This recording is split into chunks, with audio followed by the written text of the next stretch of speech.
Welcome everybody to both sides of the conversation. I'm John Henry, Executive Director. Today is Sunday. So you know what that means. We will have another Sunday conversation as we do every Sunday. We try to tackle these issues, these topics, sometimes the taboo, stigma conversations. I don't know. Sunday conversations being all over the place. But this show today and our show next week, we're talking about breast cancer awareness as we continue to keep Breast Cancer Awareness Month alive. We talked about violence, and now we're getting into the end of the month, and we want to have our conversation on breast cancer awareness. So I'm excited about this. You all know this is an emotional conversation for me, with my personal loss. My brother Mark here. There's a lot of women in the community finding out that they're, have breast cancer. It's a serious issue. We're going to talk about preventative stuff. We're going to talk about, things that folks can go through this. It's a journey. It takes a village, a bunch of folks to be able to go through this. So I'm excited about that today. It's cold today, and I'm tired. I've been up all night. I want to give a huge shout out to my guy Marvelous for putting on a phenomenal community event last night for the community healing comedy show. It was very powerful. It's fun, and I think it is something about healing when you connect it to laughter, and it's just great to see community out there last night. All peaceful event, just great. We had a couple hecklers, but that's always part of the comedy show, right? It's always somebody that's gonna have a little too much to drink and think they funnier than the comedians. But it was a great show last night, and guess what? Everybody came up to me afterwards. They said, John Henry, next show, you need to be up there because you funny. You be on your show, you be clowning. I say, I'm not a comedian. I'm going to stay on my lane. They like, no, you need to get up there. I don't know. I'm going to have my agent talk to Marv now. We'll see what we could do. Maybe we could work together, put together a nice event. I know the space is getting small, and they're expanding. And I think this is something powerful because it's all local San Francisco folks. They had a couple outsiders, but they're trying to expand this healing therapy that they believe laughter brings. And I think it's always a great time. We have so much tension. We have so many things. We get emotionally driven. I'm one of those people. I get very passionate in community. So whenever you get a chance to laugh and smile, it's always a great thing. So great event to them. And then also real quick, just want to say great events across the city and the Bay Area this weekend. A lot of movement, a lot of organizations doing stuff. I was able to get to a couple of those events. I want to give a shout out to my guy Marco Silent Tunes and to all of the amazing folks, Brother Malik over there at the Bayview Shipyards for the art studio. It was amazing. It was sold out. It was all kind of people out there at the event. We hooked up with a couple of vendors that we'll get on, come on our hidden gem segment. But I do want to say this to these folks, these allies that come into our community. I don't know what it is. When we get all these other folks coming into our spaces, they always got this look and this thing like, what are you doing here?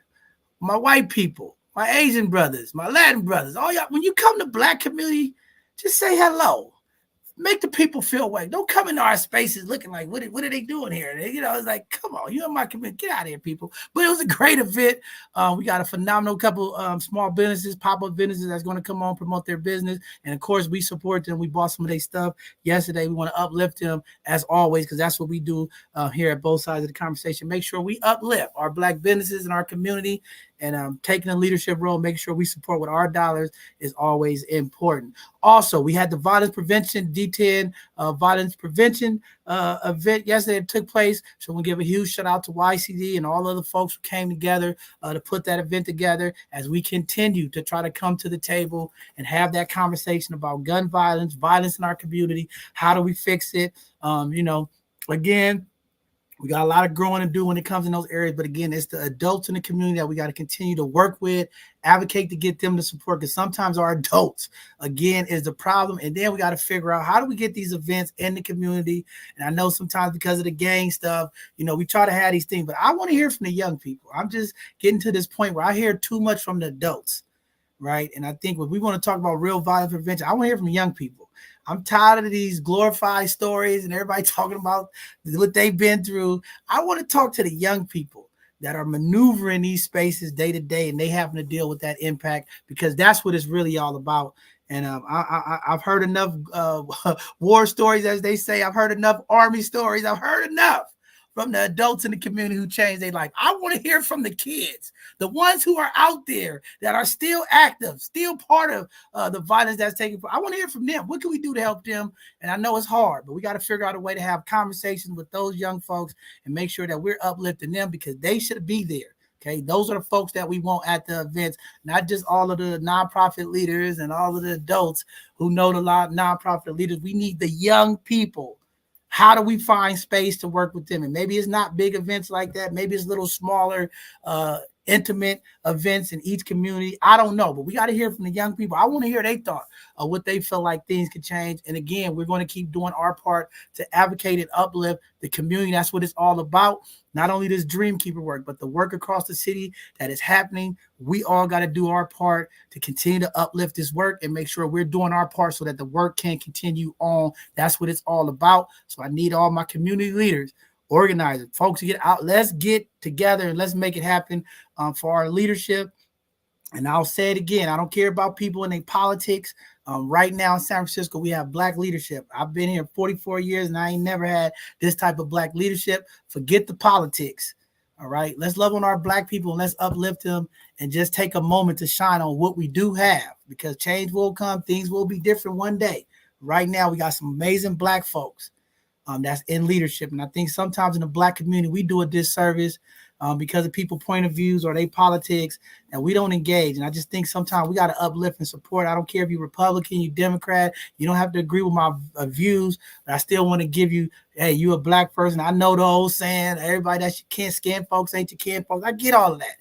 But sometimes Black folks, we got to just uplift our people for what they are doing and for some of the change that they are making impact and happening, because sometimes we just lose sight of that, and it's okay.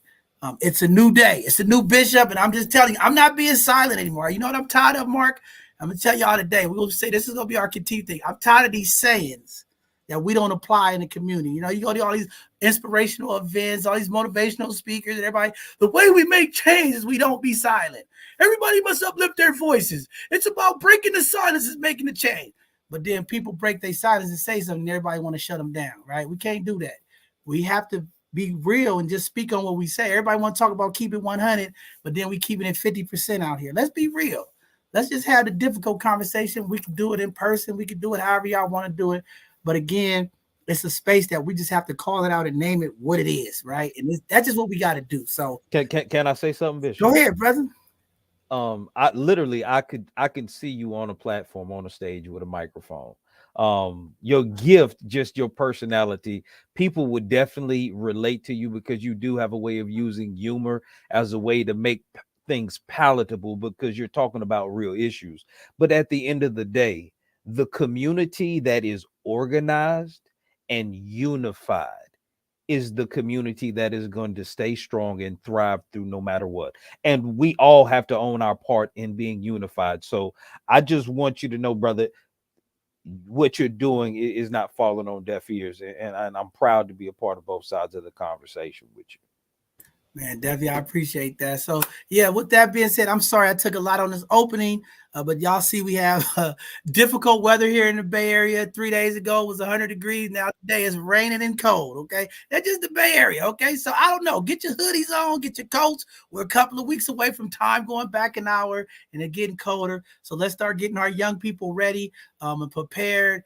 Turn your heaters on, get ready, see what that cost is. There's an increase that is coming from PG&E this year. So I think some folks need to know, do your best, okay, to seal up your house, do the things you need to do, because this year it's going to cost a lot to run PG&E and heat, but it is going to get cold and it's coming fast. So community, get ready. Also, one quick announcement, are both sides of the conversation, recreational basketball activity that's taking place. And we work with our young people at Juvenile. It's finally ready to kick off. We are looking for males and females, all right? But if you're a female, I got to do a good interview with you, make sure you mature and you can handle yourself, because we are working with young people who are incarcerated. But I'm looking for some males and females to come and have some recreation and some mental health work with our young people with a paid stipend. So please reach out to us. We'll have the information. We've been sharing it out to the community, but I'm looking to bless these young people, you know, especially in these facilities. Sometimes it's hard to get services on the weekend. So I'm just honored and appreciated that we get to go up here, have another day of impact on young people,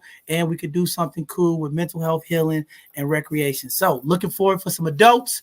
Definitely, I want folks that's 25 and up. And let's reach out and have a conversation if you want to be a part of it.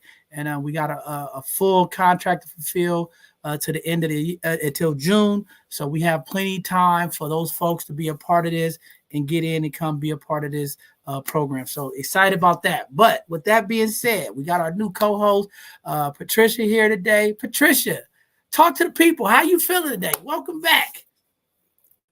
Thank you for having me back. I feel great today. I'm excited to be with you all, excited about the topic, excited to meet our guests. So yeah, thank you for having me. It's so good to see everyone's beautiful faces.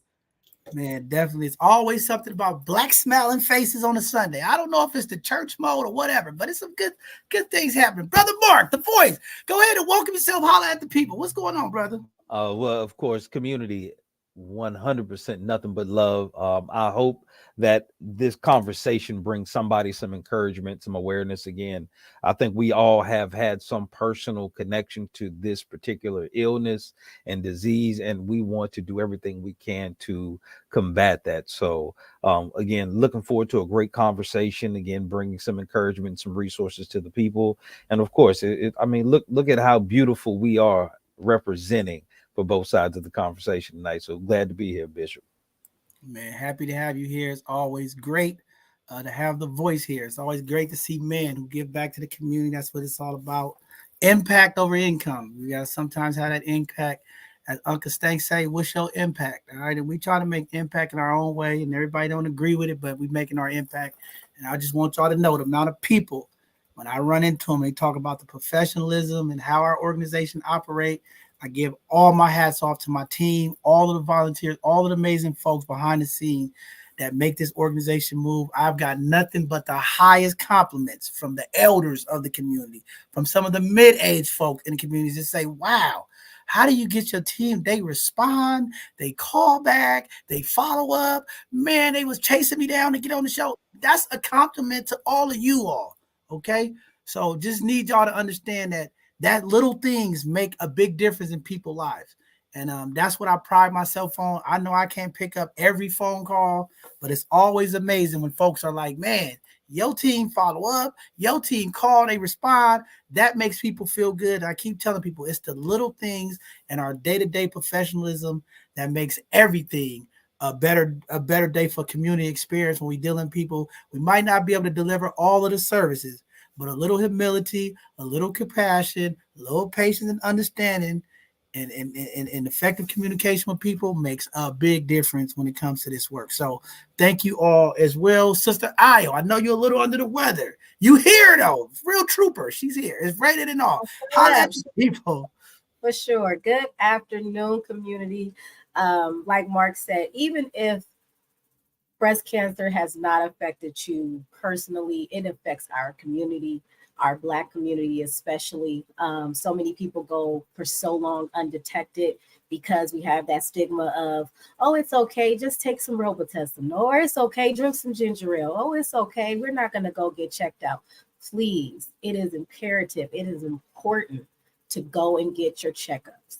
Sincerely, like seriously. I'm representing my pink today for everybody in honor of everyone who lost their battle and all of our survivors as well. This is a epidemic, and it goes so long. So many different researches, so many different things that could have happened with preventative care, taking care of your health, inside as well as outside, mentally as well as physically. So it's important to take care of ourselves. Check up on your people. Make sure they're going to go get those mammograms, ladies, especially. And for some who don't know that men can have breast cancer as well. So make sure you're going to go get checked up, community. It's important. Wow, very important, encouraging words. Again, we are trying to get out of the reactive mode in the Black and brown community and get more into the preventive mode. We know prevention changes everything. Reactivity is not going to change anything. We can't just become a community if we just react to everything that's happening to us, whether it's health-wise or any otherwise. We have to start doing our part to be intentional and be preventive. So happy that you gave out those encouraging words. With that being said, Thank you all for tuning in. Today's conversation is important. If you're watching out there in cyberspace with us, if you're on our YouTube, you would like to add comments or questions. I understand these conversations are very emotional for some folks. I know everybody's not prepared to be on the screen. But if you are in the community, maybe you're a survivor, maybe you're a doctor, maybe you're somebody who experienced something with this cancer, you could always use our live chat function on our YouTube to make comments. We'll get them on the screen and we can answer them or take a look at them and things of that nature. We got 2 guests that'll be coming on a little later here. They're coming, but we have a doctor that's going to be coming on and another folks and some other folks. But again, please use the live chat function on our YouTube. If you're watching on our Facebook group or page, use the live chat function or the chat function, and we'll get those information up to you on the screen. Also, follow us on all of our social media handles at Both Sides of the Conversation. We're on Twitter, Instagram, TikTok, Facebook. We all over the place. Check us out. Keep up what's going on. If you want to know what's going on in the community, I got a lot of folks last night asked me, I want to know about this. I didn't know about this. Sign up to our newsletter. All of our information is going out in our newsletter, or check out our Instagram or our Facebook page where we post all of the resources that come in to us from community, and we'll make sure that you get that as well. So with that being said, Brother Mark, go ahead and take off on the news today. What's going on in the world? What's going on around me, brother? Man, well, let's go ahead and jump into these headlines and let me prepare you, community. This first story, when I read through it, it's going to give you a certain picture in your mind and you'll understand. Girl 13 crashes into 2 cars in San Francisco, injuring herself and another is the headline. On Saturday morning in San Francisco, a 13-year-old girl crashed a car into 2 vehicles, resulting in injuries to herself and another person. The police first spotted the girl and another driver committing vehicle code violations around 8:30 a.m. near Bay and Stockton Streets. When police attempted to stop one of the drivers, the other interfered, allowing the first driver to escape. Now, I don't know what kind of situation that is, but yeah, interfered. That story never gets told like that when it's somebody else. Both vehicles fled the scene and police chose not to chase them due to safety concerns. Another police unit later found the girl about 2.5 miles away from the first location, witnessing her crash into 2 vehicles. Both the girl and an individual from one of the impacted cars were hospitalized with non-life-threatening injuries. The young girl was subsequently cited and released to a parent's custody. That is not our community. Also in the headline, San Francisco's building policies can create nightmarish obstacles. San Francisco's strict construction policies, especially those governed by the discretionary review process, are under scrutiny for making the city one of the most challenging places globally for building projects. The DR process allows neighbors within 150 feet of a proposed construction to voice concerns or objections. Hiten Madhani's 6-year effort to remodel his Bernal Heights home exemplifies the complexity of the system. Despite adhering to the city's requirements, his project encountered multiple hurdles due to one of the neighbor's objections, leading to lengthy bureaucratic delays exacerbated by the FBI's investigation into the city's building department and COVID-19 challenges. While the city has initiated reforms and is adapting to new statewide laws, some argue that more improvements are necessary. Also in the news, a Chinatown worker was stabbed in the neck. Her alleged attacker was dumped on San Francisco from a mental hospital. This article examines the case of Phuc Pui Lai, a mentally ill man with a history of violence who was released from a California state mental hospital after a judge found he no longer met the criteria to be held there. Just 1 week after his release, Lai allegedly stabbed a woman in the neck at a San Francisco bakery he had attacked before.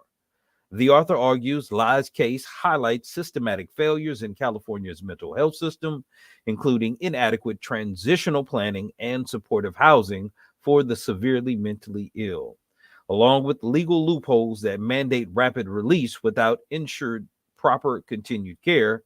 She says without addressing these problems, violent incidents by mentally ill people who slip through the cracks will continue, wrongfully fueling public fears. And in global headlines, key Hamas officer killed as Israel intensifies attacks. Gaza aid halted. This is a live update from today. Israeli airstrikes in the Gaza Strip resulted in the death of Mohammed Qatmash, a key Hamas military official whom Israel identified as the second in command of Hamas artillery array. Israel claimed he played a pivotal role in planning and executing attacks against the country. The same strikes hit a weapons manufacturing site and a Hamas military command center. Contrary to prior reports, the UN Humanitarian Affairs Agency clarified that aid from Egypt through the Rafah crossing to Gaza hasn't been as substantial as initially believed, emphasizing the urgency of increasing aid due to the Israeli blockade.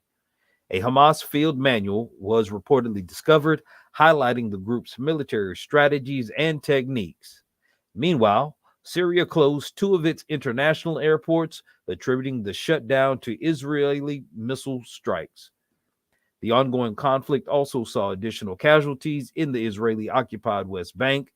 Palestinian militants continued their rocket attacks on Israel, with Hamas targeting Tel Aviv.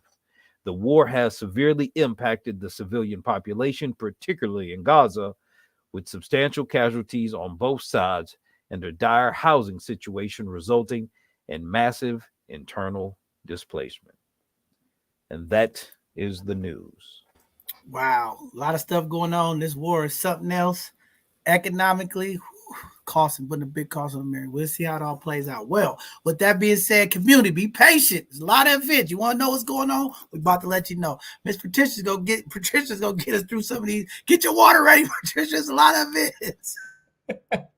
I am prepared, community. So here's what we have going on. City College of San Francisco hosts a community-based organization summit October 24th, 2023 from 11 a.m. to 1 p.m. at the CCSF Ocean Campus, 50 Frida Kahlo Way, the multi-use building in 140. Register at the link below. Both sides of the conversation is announcing our public board meeting to be held on Wednesday, October 25th at 7 p.m. via Zoom. Registration is required. Register at the link below. The Rafika Coalition and Umoja Health invites you to join them for a community health event on October 21st and 25th from 11:30 a.m. to 2 p.m. at the Rafiki Coalition located at 601 Cesar Chavez Street in San Francisco. Rafiki and Umoja will provide flu shots, grocery boxes, and health screenings. For more, see the link below. Magic Zone is hosting a lights-on after-school arcade on October 26, 2023 from 4:30 to 5 p.m. at Ella Hill Hutch Community Center, 1050 McAllister Avenue, San Francisco. See the link below. Esther's Orbit Room is still accepting submissions for founding food operators. They're looking for 1 anchor operator and up to 4 emerging operators to call Esther's their new home. Responses will be accepted until October 27th. For more information, see the links below. The SF Alliance of Black School Educators invites you to the 14th Annual BSU Summit 2023 on Friday, October 27th from 9 a.m. to 3 p.m. at the Milton Marks Conference Center located at 455 Golden Gate Avenue in San Francisco. There'll be youth empowerment, free breakfast and lunch, games, and prizes. The doors open at 8:30. Students register at the link below. Ocean Avenue Association presents Halloween Beer Crawl on October 27th, 2023 from 5 to 8 p.m.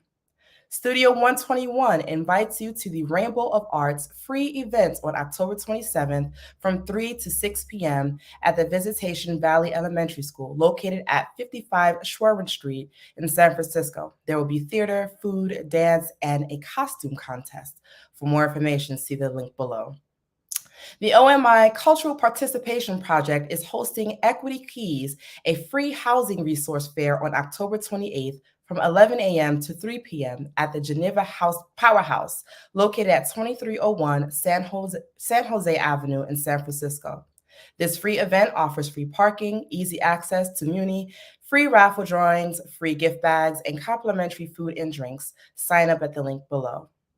Urban Advantage presents Colorstruck, Bridging the Racial Divide in America by Donald E. Lacey Jr., October 27th and 28th.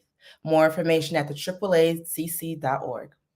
San Francisco Safe will have a Halloween candy explosion on Saturday, October 28th from 11 a.m. to 5 p.m. Admission is free and the event will include food, carnival games, music, and more. This will be at Gilman Park, 903 Gilman Park in San Francisco. OMI Cultural Participation Project is hosting the Ocean Avenue annual Halloween block party on Saturday, October 28, 2023, from 12 to 3 p.m. at Unity Plaza, located at 1002 Ocean Avenue, San Francisco. This is a free event. For more information, see the number and the link below. Collective Impact and BMO Magic presents the Halloween Horror House on Tuesday, October 31st, 2023, from 4 to 6 p.m. at Ella Hill Hutch, 1050 McAllister Street, San Francisco. Dreamkeeper presents a Pathway to Yourself Discover Day on November 11, 2023, from 3 to 5 p.m. The Visitation Boys and Girls Club, located at 251 Leland Avenue in San Francisco. Tour their bus, learn more about their programs, engage in mindful activities, enjoy food and refreshments, and join the waitlist. For more information, visit the link below.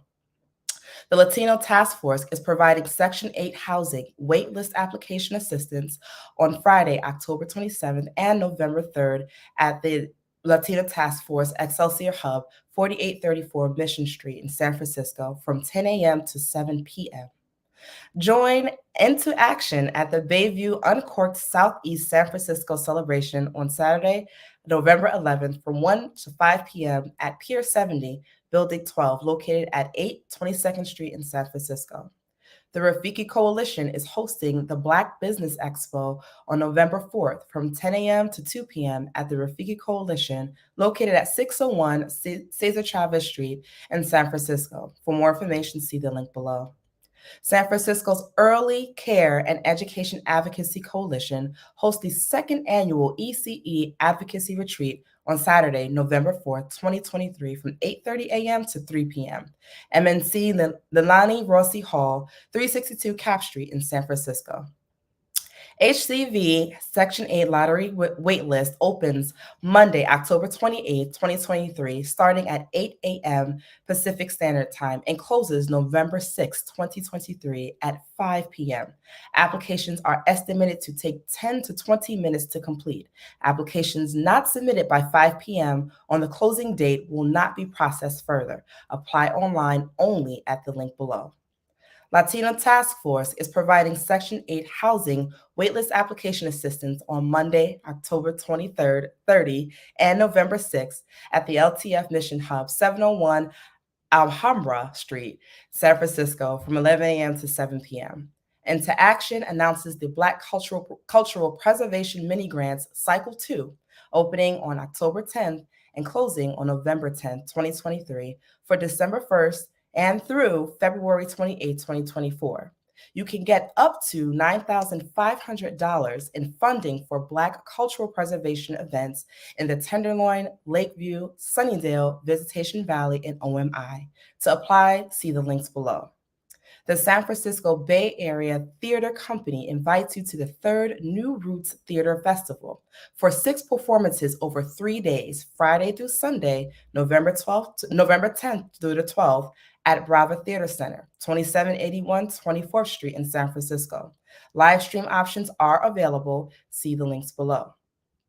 The African American Shakespeare Company announces its 2023-24 season beginning with Death of a Salesman, Saturday, October 28th through Sunday, November 12th, at the Taub Atrium Theater, 401 Van Ness Avenue in San Francisco.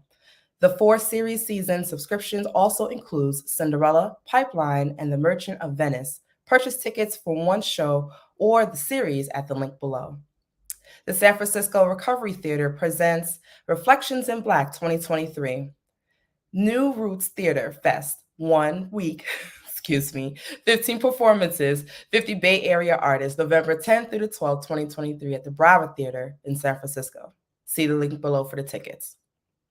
Join the Rafiki Coalition for Visit the Presidio, Walk the Bay Trail, and visit the Golden Gate Bridge Visitor Center on November 13th from 9:30 a.m. to 2 p.m. The free shuttle leaves Rafiki, located at 601 Cesar Chavez Street, at 9:30 a.m. Free lunch will be provided. For more info, call or contact the number below.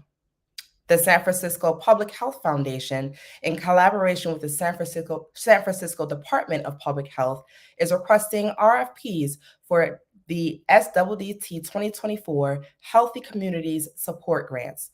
Apply now through November 16, 2023. For more information, see the link below.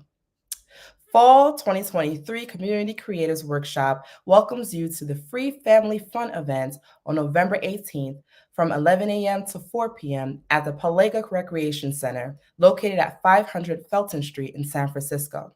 Participants can learn and improve new skills with any of our specialized workshop topics: sewing, hair braiding, self-defense, beading, and jewelry workshops, and enjoy free food and prizes. For more information, register at the link below.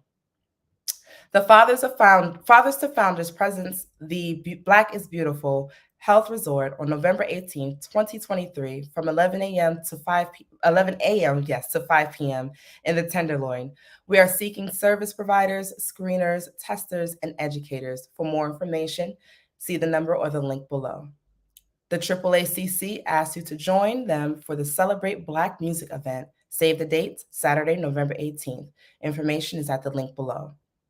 Sisters Small Business Saturday hosts holiday gift shopping on November 25th, 2023, from 1 to 5 p.m. in the Black, 1567 Fillmore Street in San Francisco. To register, see the link below. Visit the Farmers Market located at Southeast Community Center at 1550 Evans Avenue in San Francisco, every Thursday now through November 30th from 3 p.m. to 7:30 p.m. They accept cash, debit, and EBT. Mackey's Corner presents Mackey's Corner Christmas on December 3rd from 1 to 4 p.m. Food, dance, Black Santa, an all-age event, and presents. This event is to celebrate those who have been impacted by suicide. Must register to attend. The San Francisco NAACP celebrates 95 years of service at the annual Freedom Fund Gala on December 1st at the Hyatt Regency Grand Ballroom located at 5 Embarcadero Center in San Francisco. Reception starts at 6 p.m. with dinner and a program to follow. This year's keynote speaker is Dr. Frederick D. Hines III, president of the Rainbow Push Coalition. Single tickets are $150 and tables of 10 are $1,500. Register at the link or call the number below. The OMI Cultural Participation Project, The Lion King, will have The Lion King on Friday, December 8th, 7:30 p.m. at the Orpheum Theater, 1192 Market Street in San Francisco. Visit OMI./-ccp.org. Walters Wellness Group invites you to the Restorative Retreat on December 9th from 9 a.m. to 4 p.m. for a one-day retreat where a team of expert facilitators led by Dr.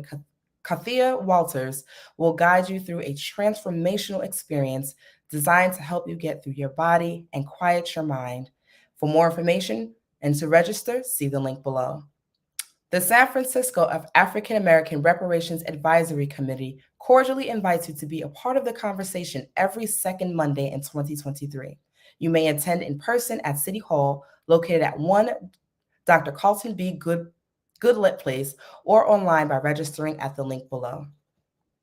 Dreamkeeper San Francisco invites you to join us for community updates every third Wednesday in 2023. These meetings are open to the public via Zoom. For more information and the meeting link, please see the site below.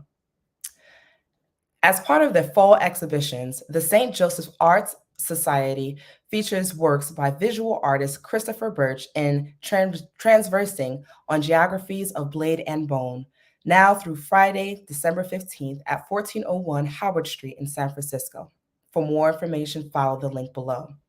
Wu Yi presents the Holiday Pajama Jam for the Bottles and Blanket Pantry on Saturday, December 16th, 2023, from 1 to 4 p.m. at 4900 3rd Street in San Francisco.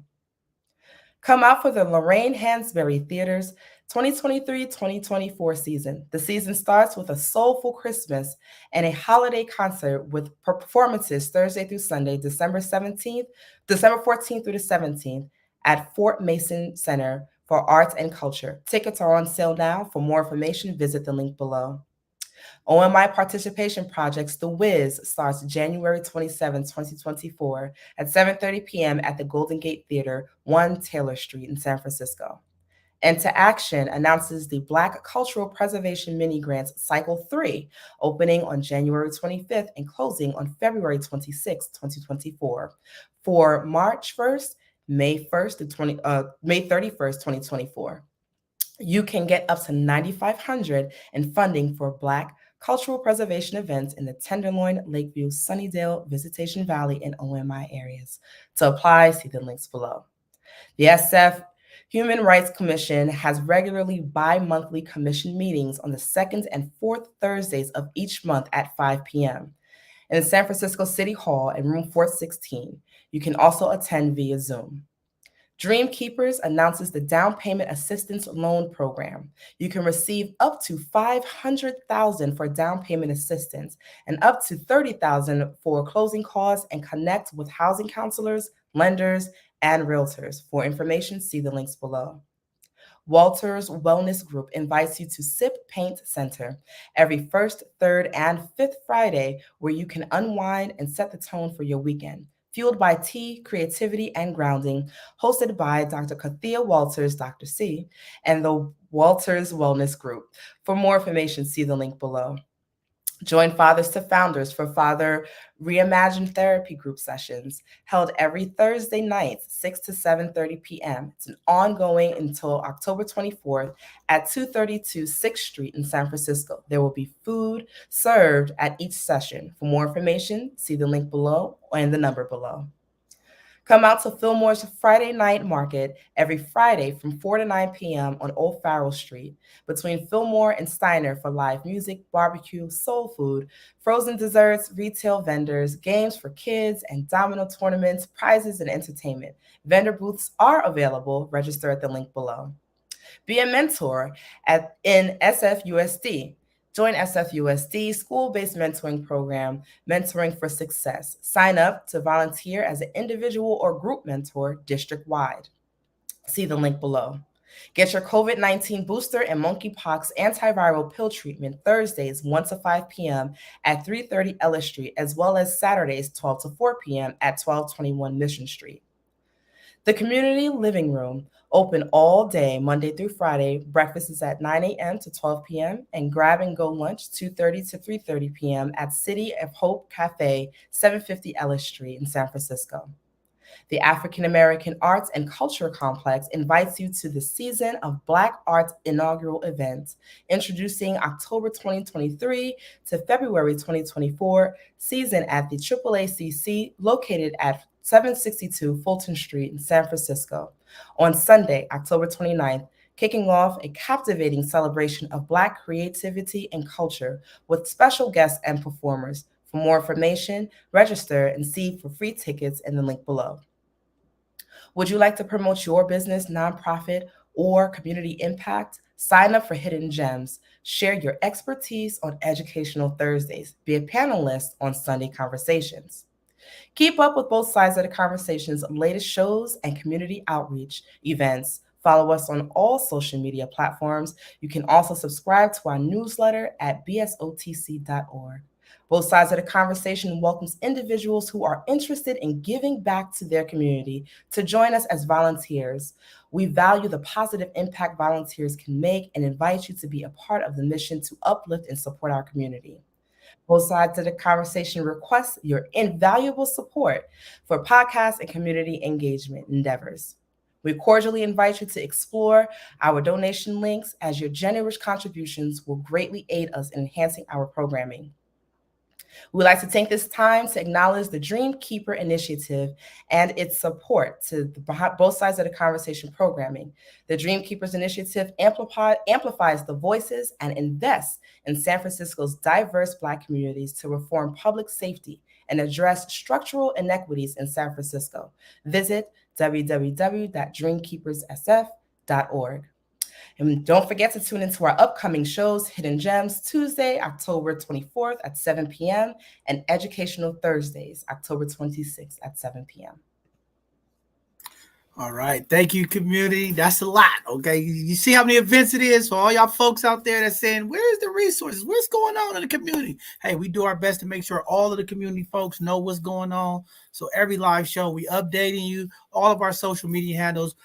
So excuse me, please check out our social media handles so you know what's going on. And again, if you are an organization, a business, or a phenomenal person in the community to have events going on, and you want us to help you promote your event to get folks in the community out, please go to our events at bsotc.org so that we can make sure that your event is highlighted and shared with the community. With that being said, we have some of our guests here. We're going to get ready to kick off today's conversation. I know we got off to a late start today, but we'll get through it. That's what it's all about. So with that being said, we're going to be bringing up a couple of our guests, and then we'll get over the intro and stats about breast cancer. Again, a very, very important conversation today. I'm looking forward to insight, the information, the awareness, all the things we need to know, community, because sometimes we just don't know. And that's the important a part of this conversation, to make sure our community knows. Also, we just want to keep uplifting these conversations as these months start to wind down. We'll be tackling a number of issues that are impacting our community. We talk about community surveillance. When we talk about community organizing, what does that look like? How does it impact our community?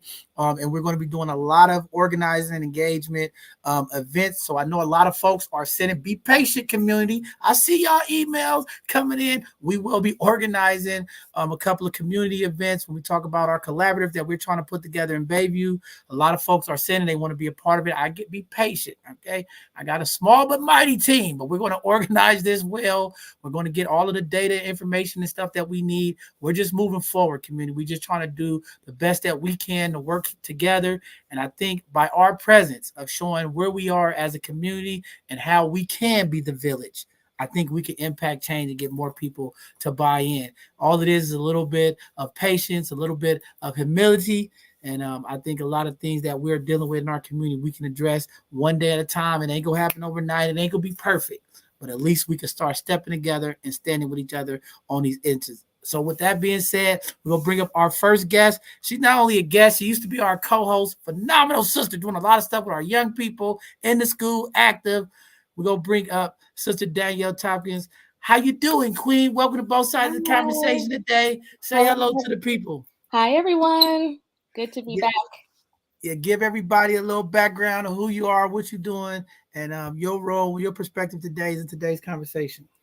Okay, well, hello, everyone. As you said, my name is Danielle Tompkins. I do a lot of work in the community. I've been in education for over 20 years, working here in the San Francisco Bay Area as a teacher and many other roles. I was a librarian before. I've been a teacher's aide and all of just a lot of different roles pertaining to the youth and educating the youth. And I'm currently a teacher at one of our elementary schools here in San Francisco. And I am on this a part of this conversation today because I am a 2-time breast cancer survivor.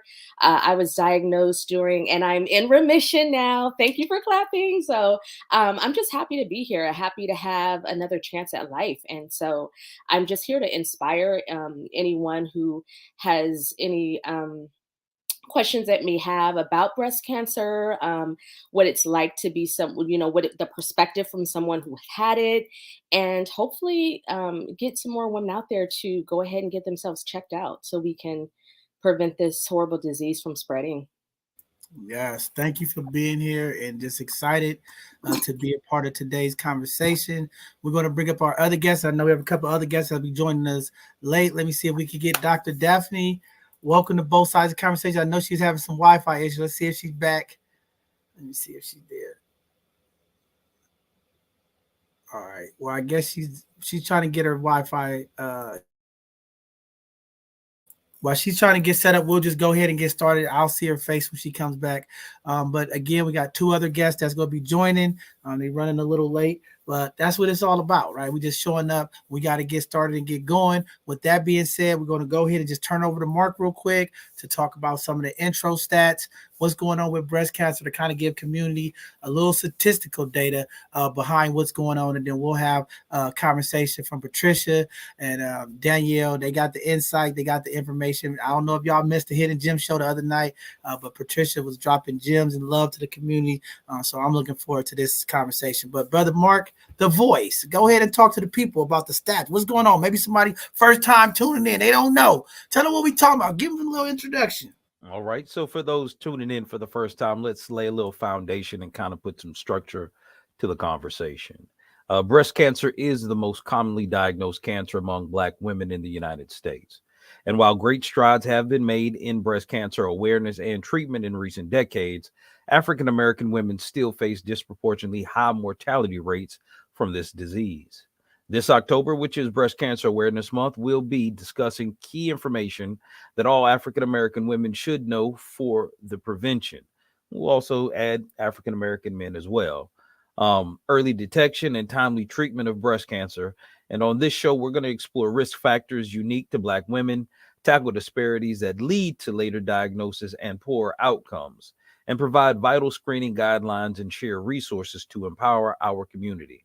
It's crucial for all African American women to understand their risk, get the recommended screenings, know what to look for, and recognize treatment options if faced with a diagnosis. Together, we can help close the racial gaps in breast cancer mortality.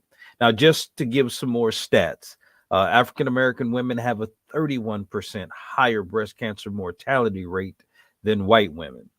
Breast cancer is the most common cause of cancer death among Black women.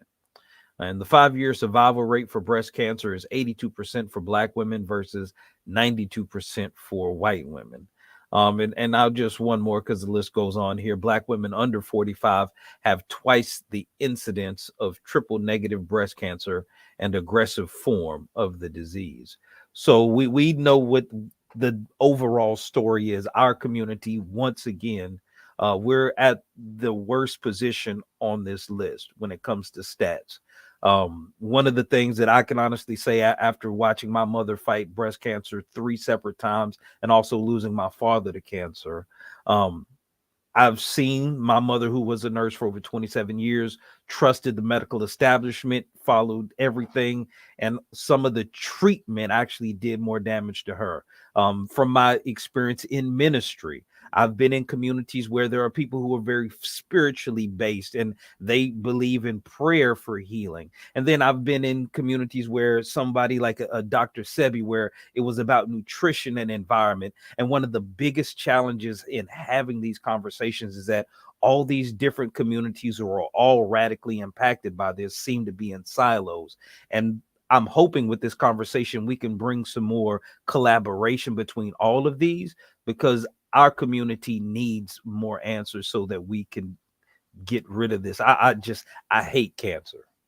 Man, definitely.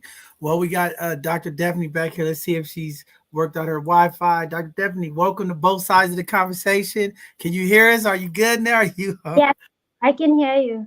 Okay. Well, I just want you to go ahead and introduce yourself to the community, who you are, and the work that you're doing, and your part in today's conversation as we kick this conversation off. I know you probably missed some of the stats, but we'll kick it off in the conversation.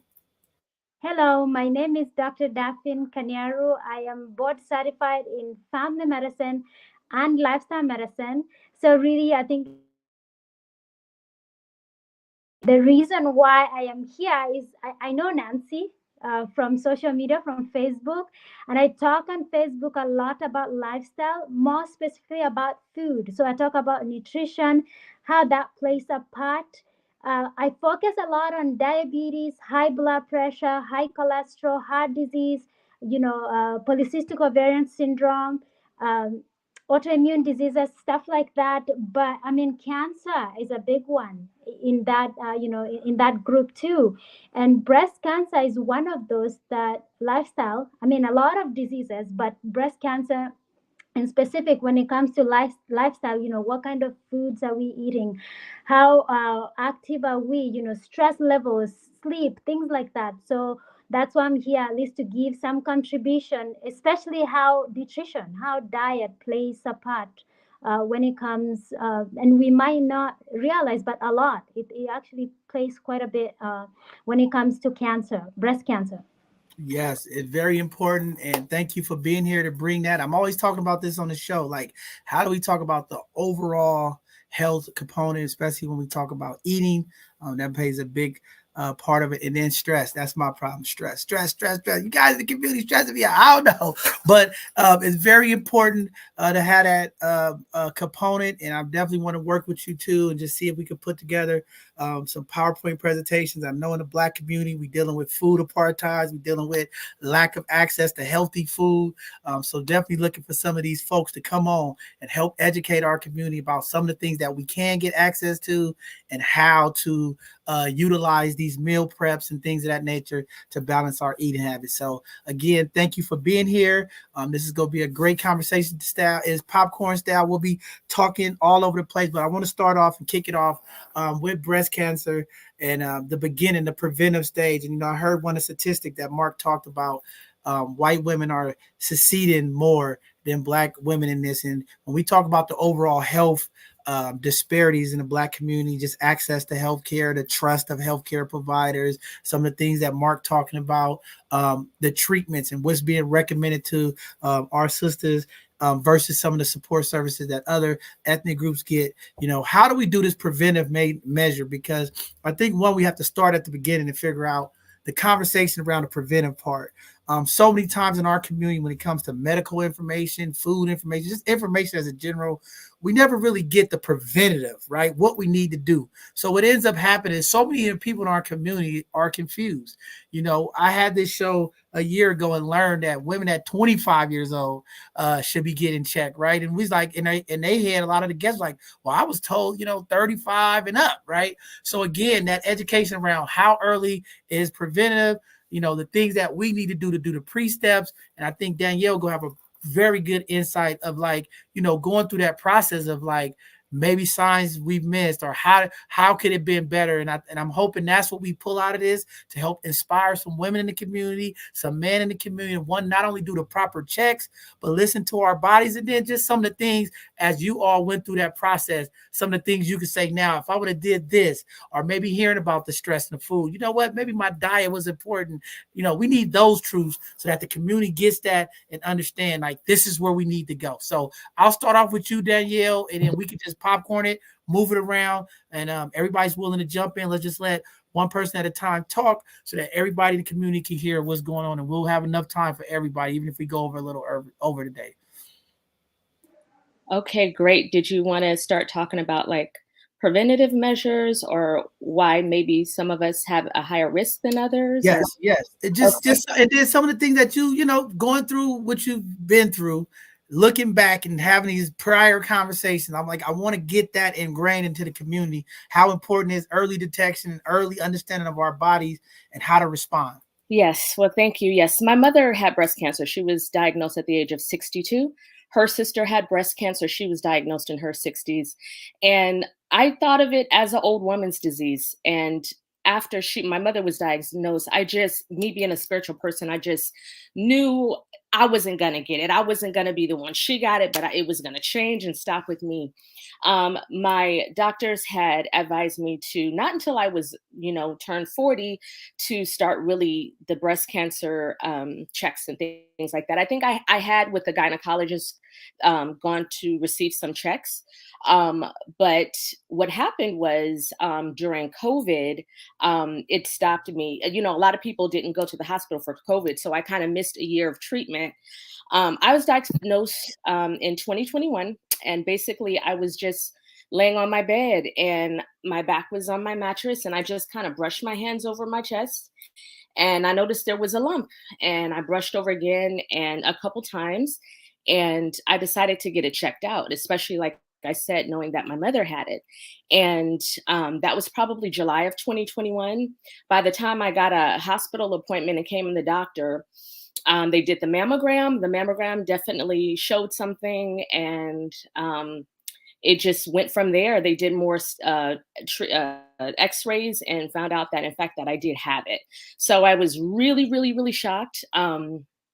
And because no one in my family this young had ever had any kind of cancer. So it was just a huge shock to me. So I basically went on a search. Me being a teacher, educator, I wanted to find out everything I knew.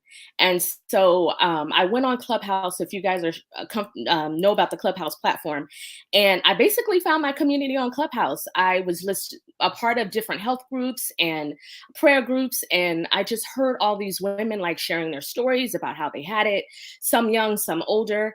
And I got information from them. I got all these numbers. And the first lady I spoke with had told me that, well, first of all, when you get diagnosed with breast cancer, there's different kind of hormones that are read. So it's the progesterone, the estrogen, and the HER2 receptor. And so you can have either negatives or positives in these. And what they are basically hormones that feed the tumor.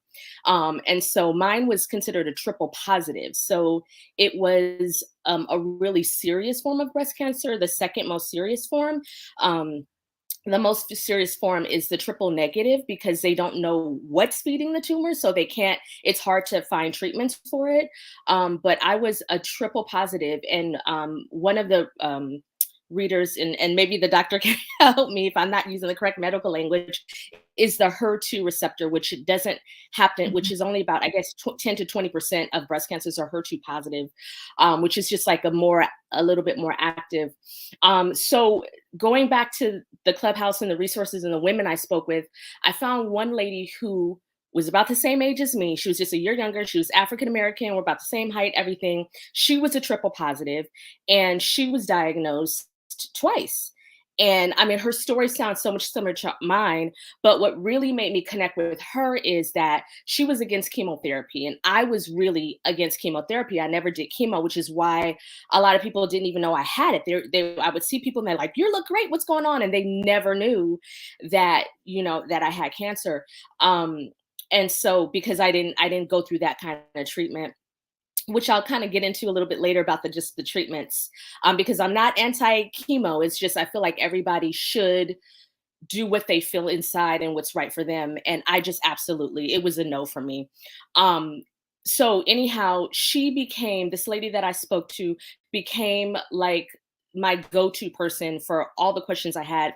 And now she is a certified breast cancer specialist. She was just a patient before, just a victim of breast cancer.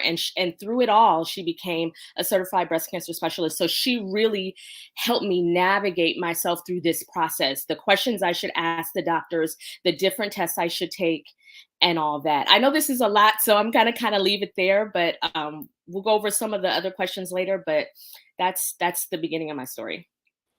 No, that's very great, positive information. We've had doulas come on here, and we know in the Black community, it's very hard to advocate in some of these healthcare settings. So that's great that you had a doctor or a practitioner that was advocating for you. And I'm always asking these folks that's in the medical field, like, how do we create this maintenance sheet for our communities so they can advocate for themselves? Or how do we get more health doulas? I think we need doulas in all of these areas of like healthcare, things in the community, because it's so important to have people that have that inside special information and knowledge to help community move through it.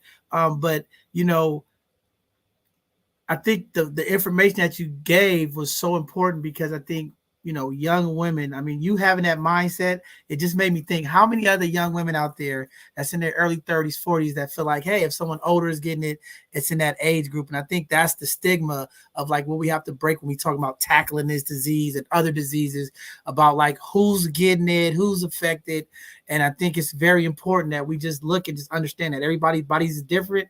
But like you said, if we have it in our families genetically, sometimes that's passed down, and we just have to find ways to really make sure that we're being transparent. We know in the Black community, when it comes to health, parents don't want to tell their kids, and I don't want to scare everybody if something happens. But I think we have to be more honest and have these conversations, not only for ourselves, but for the young people that's coming up below us, so that they also understand that this is what I'm impacted with health-wise. This could be passed to you because I just know in our community it doesn't happen. But I'm opening it up to Patricia. I know Patricia has some different processes and different things, but want to open it up. And Dr. Devaney, you can jump in anytime as you feel free.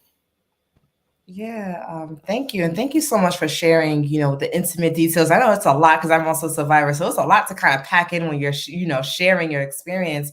And I commend you for also just sticking up for yourself and being aware of what was available to you and choosing to go the route of not doing the chemotherapy, if that's what I heard you say correctly. And, again, because I shared with them the other evening that I don't want to call it fear mongering, but the information is out there because it has to be out there of what the consequences may be. And consequence is not a bad word. It's just a choice. There's a choice and there's consequences of if you decide to do treatment or not. So I did take the route of treatment, but I did not take the route of tamoxifen, which I was prescribed for 5 years. And but talking about that, and like Brother John said too, and maybe Doctor, you can also give some insight about blanket treatment and the urgency or what is prescribed, because a lot of times as an advocate and as a mentor, I realize that a lot of people feel like they get blanket treatment or they have to advocate and push for more research or more resources that are available to them. So maybe you can share what it's like for you in this space when you're working with patients, specifically Black women in this space, and how they should go about finding research and having these conversations with their oncologists that are administering their treatment.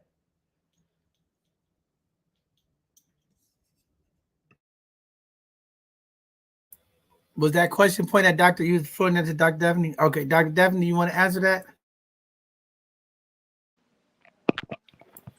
Sorry, repeat the question, please.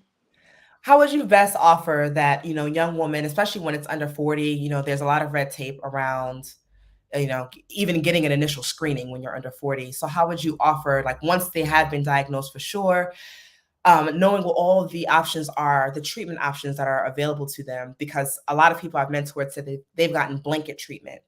Right. Whereas his sister Danielle was like, listen, I advocated, I did my research. And a lot of times we get pushback from our oncologists who are administering our treatment. And they're like, well, it's not fear mongering, but they're letting us know what the consequences may be of our choices. So how would you offer that we research in a way that's safe and that's accurate, because we don't want to just go on Google looking for stuff, right? So how would you offer that they look for research, and how would you offer they have that conversation with an oncologist about what all of their options are? Wow, that's an amazing question. Actually, I follow this breast cancer surgeon. Her name is Christy Funk, and I will write the name on the chat. Christy Funk is, like I said, a breast surgeon, and she has done surgeries. I mean, she's in what you will call like conventional medicine, like what they would offer in conventional medicine, even surgery, right? But she's also very a big advocate of nutrition. She's actually, and what I was going to talk about today is the importance of nutrition, and more specifically plant-based nutrition. Guys, we don't realize how powerful plants are, and that could be, I think that's where all the alternative medicine stuff comes in. These are the things we hear, but yes, people need to know what choices they have. And some people can recover from breast cancer and other types of cancers without going through conventional medicine. But honestly, yes, you have to look at the data.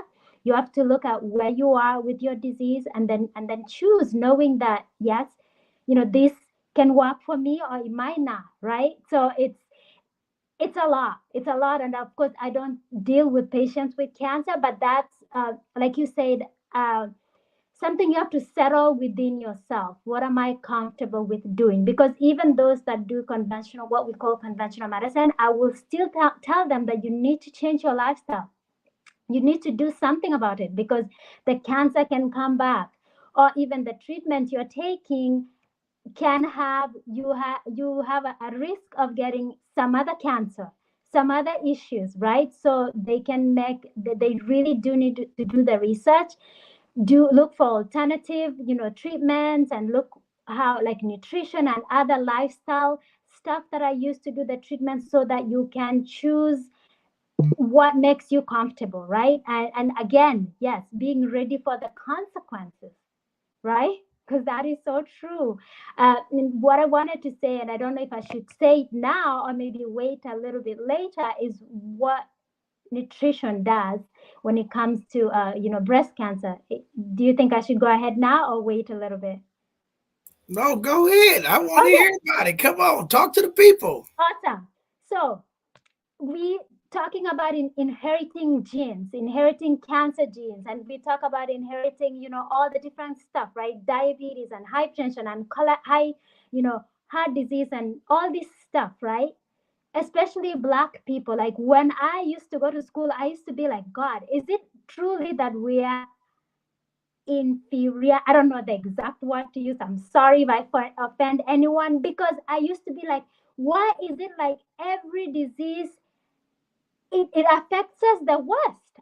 God, is it actually truly that we have inferior genes, so to say, right? So I used to ask myself, because it didn't make sense to me why we get the worst high blood pressure, we get the worst type of cancer, we get the worst type of, like, anything. It felt to me like it was just worse for us. But what I actually noticed with time is our lifestyle. Because we can, even though we inherit all these things, we can activate those genes we inherited by the way we live. And I realized that, yes, I am not born here. I was born and raised in Kenya, but I've been living here for 20 years. So I can see, the patterns of our culture, the kind of foods we eat, high fat foods, and I will say this. When I talk about this doctor who uses, plant-based nutrition, who talks about plant-based nutrition, and I'm not necessarily talking about vegan, so don't throw any stones at me. Not there.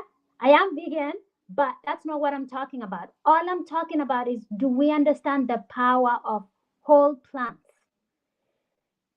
whole grains like oats and brown rice, quinoa, wild rice, basic stuff like that. Legumes like beans and lentils and peas and nuts and seeds and vegetables, starting from green leafy vegetables and cruciferous vegetables like cabbage and Brussels sprouts, and all, starchy vegetables and fruit, berries, and all kinds of fruits. Do we understand the power of these simple foods? Don't take the food and process it that it doesn't look anything from where it came from.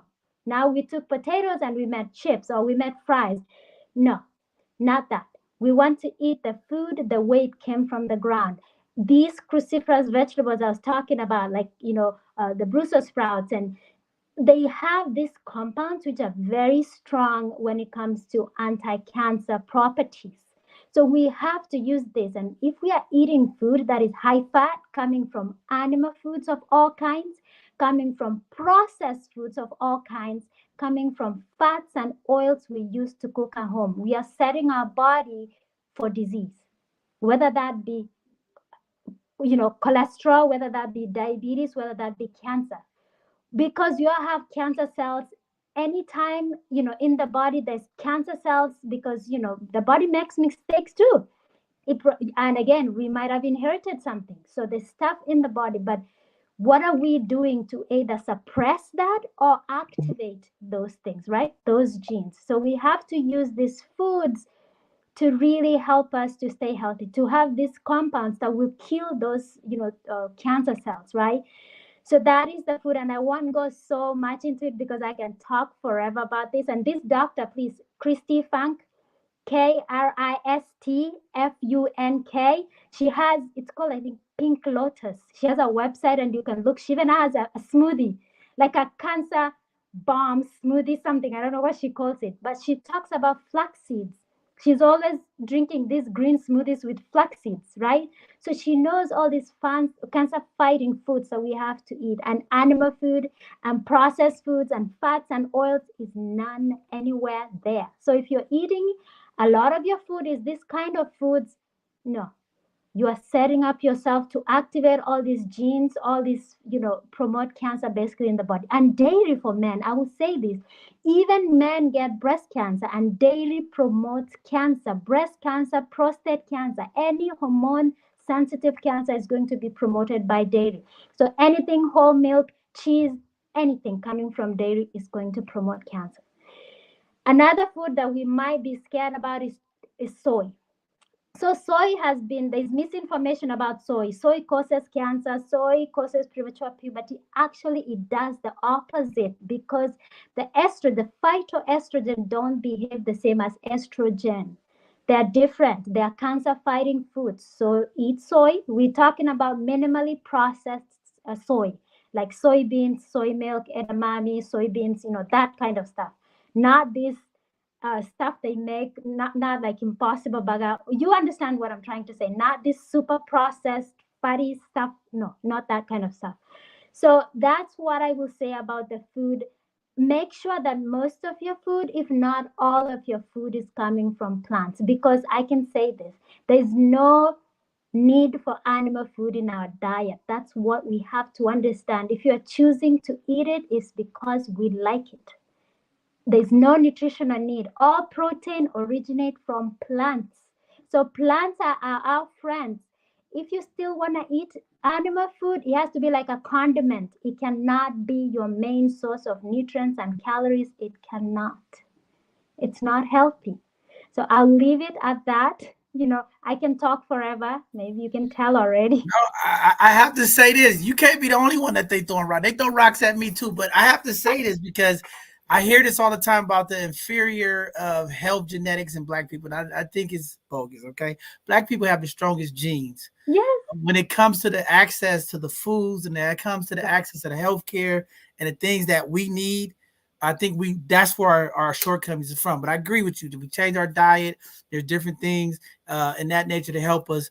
But again, this is our platform. Don't apologize for anything. Have your words lifted. And that's what this is all about. It's not about judgment. It's about what your perspective is. It's not about right or wrong. It's about what you know and what you see. Because I think sometimes we get caught in these boxes. And I just think that we need to try all things to make change and be open. I think sometimes our community are so closed off, we also miss those opportunities to grow health-wise and all other areas. Stay open, people. Listen, research, try what works for you, right? It might not be vegan. It might be pescatarian. It might not be that. It might just be cutting back, whatever it is. Maybe it's exercise more. I don't know. But open up your mind. Give yourself an opportunity to listen to what other people are doing to get through these processes. And I think this is why these conversations are so important. Not everything is going to work for everybody, but if you allow your mind to be open and listen and hear what the different people have went through, some of the things that they're doing to help change, and if we apply some of that to our life, I think we really make a tremendous impact on ourselves and what we present out to the community. It's all about the real life experience at the end of the day. But I'm opening it up. We got to continue this conversation. Io, I see you come off the break.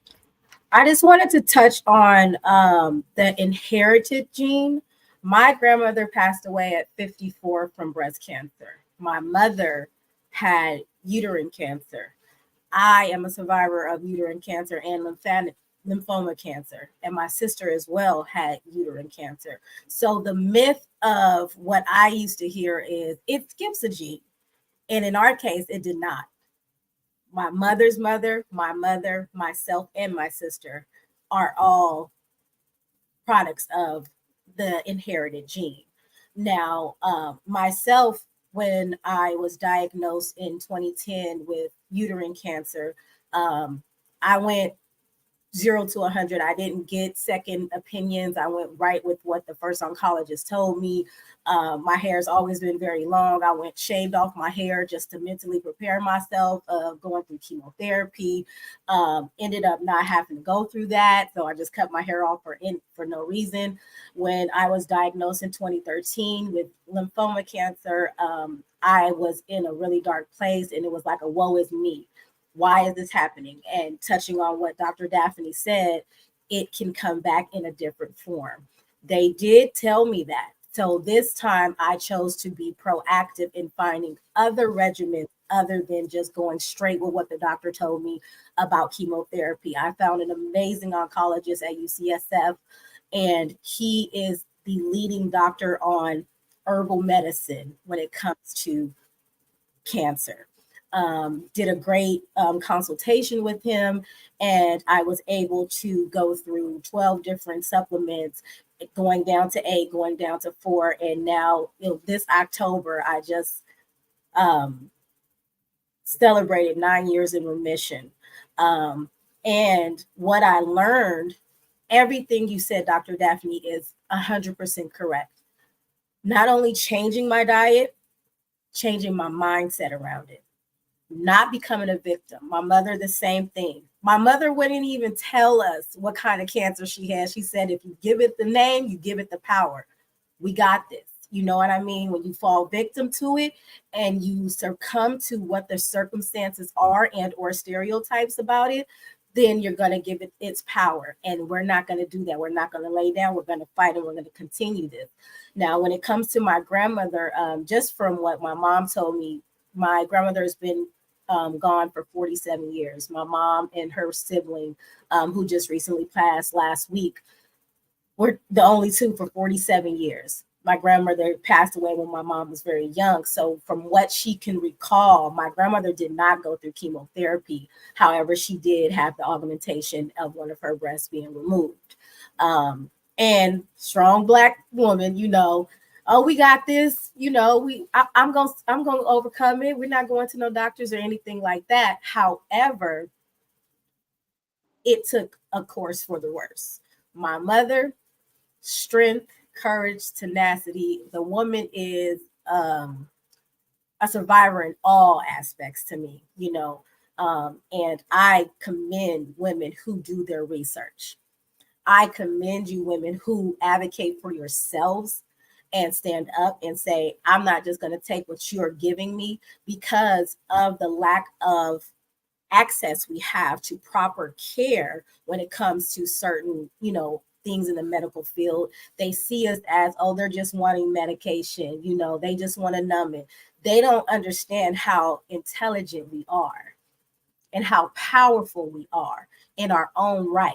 And for you guys to be able to stand up for yourselves and make sure that you are exploring every option, not just what they're going to give you, because they're going to give you the bottom of the totem pole, of course. But for us, our tenacity, our resilience that is embedded in us as Black women, we're going to climb right to the top and wave our flag. You know what I mean? And I commend all you women. I thank you, Dr. Daphne, for implementing the necessity of diet.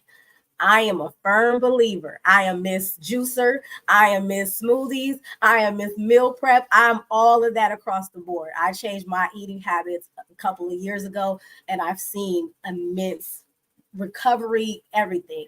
I can say I was very fortunate through the whole entire pandemic not to receive, to get COVID, you know what I mean? Because of diet. You know, diet is also your mentality, ladies. Diet is also making sure your emotional state is in balance, ladies. All of these things are contributing factor to your physical health. Stress can cause these things. Different stresses in your life can manifest physically. And it's so important that we realize that and we just don't suppress things, because when they start to come out, you don't even understand. It can trigger something inside you, and a chemical imbalance can cause you to be sick. So it's very important. And I thank you all for sharing your story. Wow, amazing stuff. We're going to bring up one of our panelists who are now here. Bring up Sister Nancy. She's doing some business, some work to help breast cancer survivors. She has a lot of stuff, always advocating for Black people. Nancy, I apologize now. I'm receiving your apology now for being late. But welcome to both sides of the conversation. Talk to the community a little bit about your business and some of the stuff that you do as advocating for breast cancer survivors and folks and things of that nature. And then you could jump into the conversation with everybody as well. Right. Thank you so much, John Henry, for introducing me. I live in the Philma. My name is Nancy, and I'm from Kenya. I've been doing breast cancer awareness for the last 6 years. I lost my mom to breast cancer, and her journey was a special one, where it caught me really off guard. Traveled back home, and she mentioned a few symptoms like, oh, I'm actually having a hard lump on my breast. And I just said casually, Mom, you need to go see a doctor. And then she brushed it off like, oh, the pain comes and goes. And then 6 months later, I was already back in the US, back at work. when I received a call from her telling me that she got breast cancer. The pain got very intense, started off as a little tiny lump, progressed to a tumor, and she was diagnosed at stage 3B. We call it ductal in situ carcinoma, where it starts from the milk duct. It was very tough for me to realize that, my mom had breast cancer. And the next visit I did, she was asking me for a prosthetic, the silicone ones. I didn't know they were that expensive. They start all the way from $50 to $500, depending on the quality. So I bought one for $400, and I thought she would be like super happy to get it, which she was. And then when she was bending, cooking breakfast, dinner, it fell down. The prosthetic fell into the stew where she was serving the family, and it was quite embarrassing. So out of her story, she hated it. She hated the prosthetic. And I came back and I trained her, and she moved away from the city, moved back to the village, got depressed. And I kept asking myself, what am I going to do to make my mom move back to the city? I mean, she's just so lonely. The little shop she had selling Tupperware, people had stopped buying because they thought they'll get breast cancer as well. And she was feeling embarrassed walking without a breast. So when I came back, is when I came across the knitted prosthetics. We call them knitted knockers. And that's what I do today. The knitted prosthetics. We make them in a circular manner using 4 needles. And I got them because she hated the silicone one and it was expensive. And later on is when I came to realize there's so many women in the villages and in Kenya who are walking without a breast. Many of them were wearing socks, rags, toilet papers, whatever they could get in that empty pocket. And so I got one of her friends, because she was very sick, to travel to go learn how to make it. I talked to the founder of Knitted Knockers, and she said, I was just in Rwanda and we trained some women there how to make one. I said, Rwanda is not far from Kenya. So my mom sent her friend. She learned how to knit. She came back and she taught her and her prayer group. And from that time on, we have trained over 500 women in Kenya how to make the knitted prosthetics. And we don't sell them, we donate. So we've donated over 200,000. So every time we meet people who want to make the knitted prosthetic, our goal is make sure there is no woman walking without a boob. They all need this. They don't need to be wearing toilet paper. So I'm always making this. We always teach women how to make them, different colors, different shapes, different sizes. They're starched with fiber, just like the same fiber, the synthetic fiber we use for the pillows. And then you can tie at the back. These ones are used for display. That's why they have the breast cancer ribbons and stuff. So we use that when we have fundraisers. But we make them using 100% knitted, what is it called? The cotton yarn. So one skein of yarn can make 1 or 2, depending on the sizes. So women have very big breasts like watermelons, and some have very tiny ones. So it depends on the size. And then with these ones, because as you remember with my mom's story, as she bent down to cook breakfast, to cook dinner, to serve the dinner, her breast came out, the prosthetic. So with this one, you don't have to wear the mastectomy bra. So this is a mastectomy bra. Mastectomy is the process of, surgically removing a breast. So they have pockets at the back where you can put the boob, so that way it doesn't fall down and you don't have to get embarrassed about it. So with the silicone ones, because they're very smooth, and then in Africa, I realized they don't like them that much as they look like a real breast, because they're expensive. They're sweaty with the hot African weather.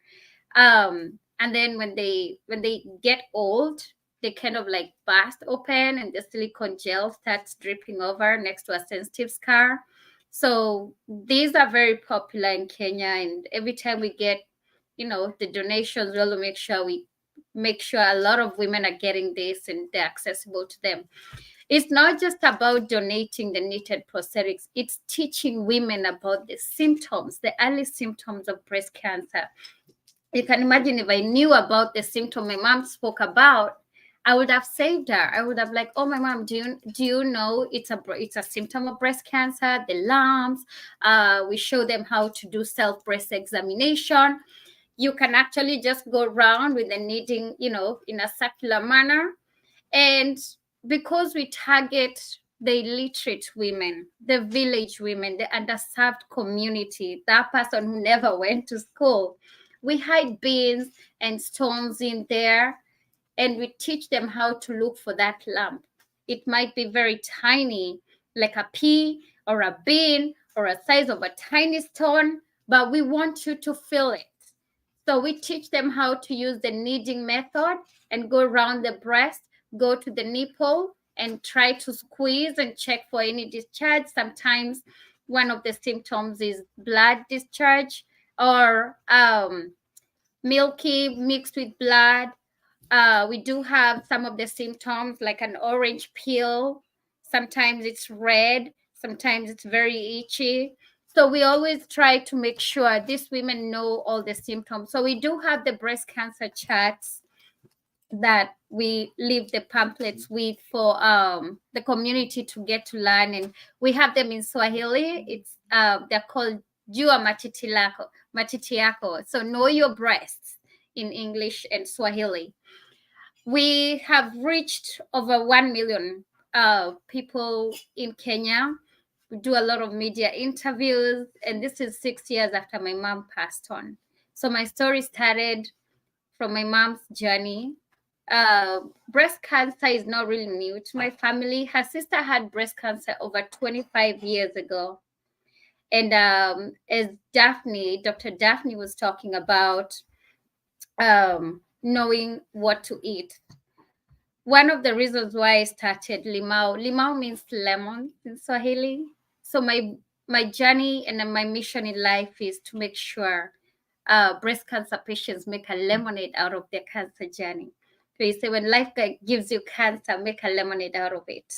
And how we do that is make sure there is no woman walking without a breast. We have women in different villages, in different counties in Kenya, making these knitted prosthetics. We donate in hospitals and clinics, breast cancer groups that organize, and we make sure people know where we are located, and we just distribute them to doctors and oncologists as well. We also try to fight the stigma. So one of the things I've been trying to do here, because I'm based here in San Francisco and I really want to reach the Black community, is doing a photo shoot where we have the breast cancer survivors expose their scar, tell their stories using their scars, especially in the Bayview Hunters Point. We want to have a photo shoot where we can use those photos for social justice because of the radioactive materials and toxins that were poured in that area. And so you find a lot of people in the Bayview Hunters Point develop breast cancer, and many of them lost their family members to breast cancer. How many of them have gone for mammograms? Are we doing enough in our Black communities? Are we tackling the healthcare disparities that's happening in the breast cancer communities, especially women of color? So we would like to really get engaged, and because even when I talk to Black women, many of them, they don't go for mammograms. As we talk about healthcare disparities, do we participate in research? The medicine that is used to, like Herceptin. Herceptin is one of the drugs that's used in some breast cancer patients who have aggressive breast cancer type. When they ask for Black women to participate in research, many of us, we don't. And so the medicine that is used to treat breast cancer, you find the white community survive higher when they use it, and we have very high mortality rates in the Black community. So I know Susan G. Komen, we've been working together in terms of advocacy to try and address that, make sure there's equality inclusion in that, and just empowering our Black community on how to self-advocate and get to know the early symptoms, get to know what are you supposed to know, what are you supposed to do when you realize you have the early symptoms of breast cancer. My job is to make sure that person who lives in the hood know what to do and where to go. There's a lot of breast cancer organizations here in San Francisco, Oakland, Bay Area, where they have a lot of resources. There's the Breast Cancer Emergency Fund that helps pay the bills while you're still on treatment. So this is what our community needs to know. There's organizations that provide wigs. They give you that support. And I remember why I'm so involved in the community is when I had a scare. One of the symptoms I had was a lump under my armpit, which, you know, we don't even know about it until there's a nonprofit or there's a hospital doing it. And I also hate the whole narrative of, we talk about breast cancer just in October. We should be talking about breast cancer all around. And breast cancer also affects men, not just women. So we need to reach everybody. We have kids who are 13 years old in Kenya with breast cancer. And we make the tiny knitted prosthetics for them. So my journey started when my mom passed away on my ear. I was driving on top of the Golden Gate Bridge, and she took her last breath on my ear. And today I find myself as a connector. I connect women with resources that help them live a better life after breast cancer diagnosis. So thank you so much for having me here. Yeah, thank you. We got Danielle that want to say something, but I want to say, make sure that the man is a part of this picture catalog that you do, right? If we want to bring awareness to men, I don't know, give me one. I'll put one on and take a picture so brothers can go out and check it, okay? All right, Danielle, go ahead, Danielle, jump in here. Yes, thank Right. you. Nancy touched on some things that are important that doctor mentioned too. So the doctor had mentioned some foods that can help prevent cancer or even fight it while it's active. But Nancy mentioned environmental factors a little bit, right? Because there's different ways you can get cancer. Ayo, is that how you say your pronounce your name? Ayo? Ayo. Yes. She mentioned hereditary, right? So yes, you have, if someone in your family has cancer, you need to get a genetics test to see if it's hereditary. It's not assumed, you know, I thought because my mom and my aunt had it and then I got it, that it was hereditary. Not so. Only 10% of breast cancers are hereditary. So how did I get this? Well, my dad talked to me. He said, you know what? All three of you guys lived in the Bayview.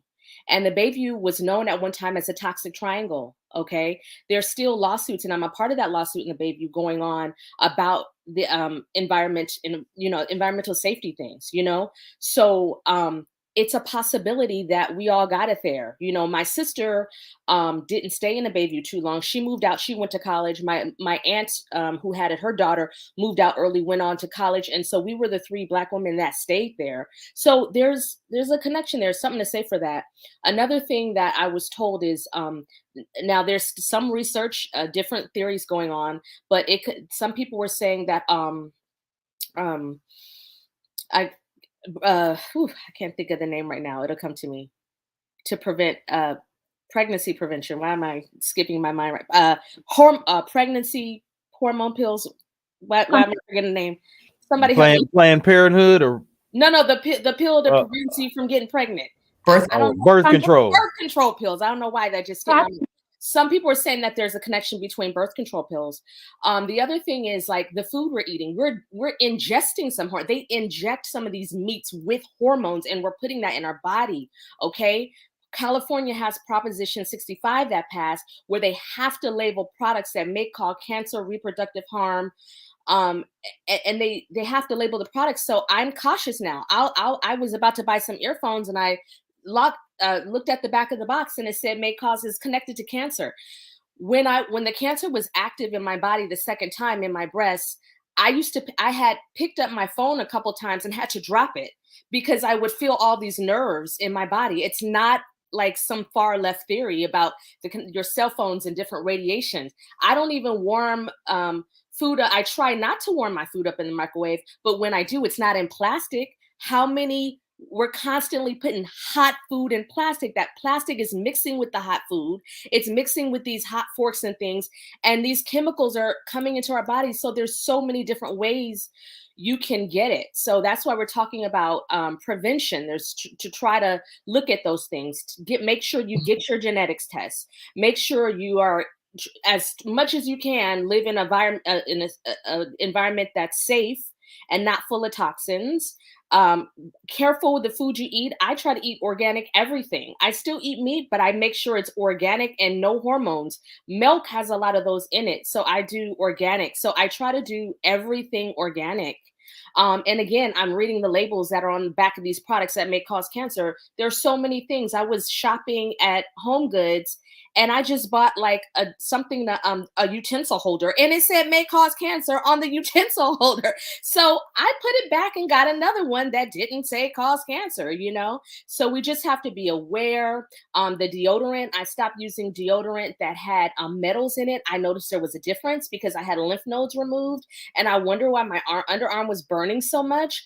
And the lady said, change your deodorant. So my deodorant's organic now. I have no problems. That burning sensation is not there anymore.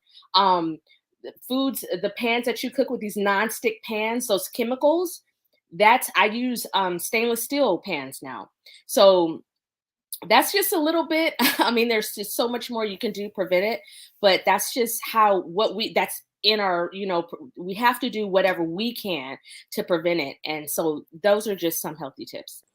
I think that's very important that you said that, because I mean, in our community, we just miss that sometimes. And it's important for us to do that research and listen to our body. I think the most important thing that you said, just listen to your body. If you do something or use something different, like sometimes we don't pay attention. What happened? I broke out, or this is, like you said, if it's a burning sensation, like we got to pay attention to our body and then act, right? Because that's the other thing. We have all these things and sometimes we just don't act, like, oh, maybe it was just a day, but we have to really start to act. But Nancy, I want you to put those resources in the private chat so that we can get it out to the community. I know you talked about there's some housing support or bill support when people are going through this.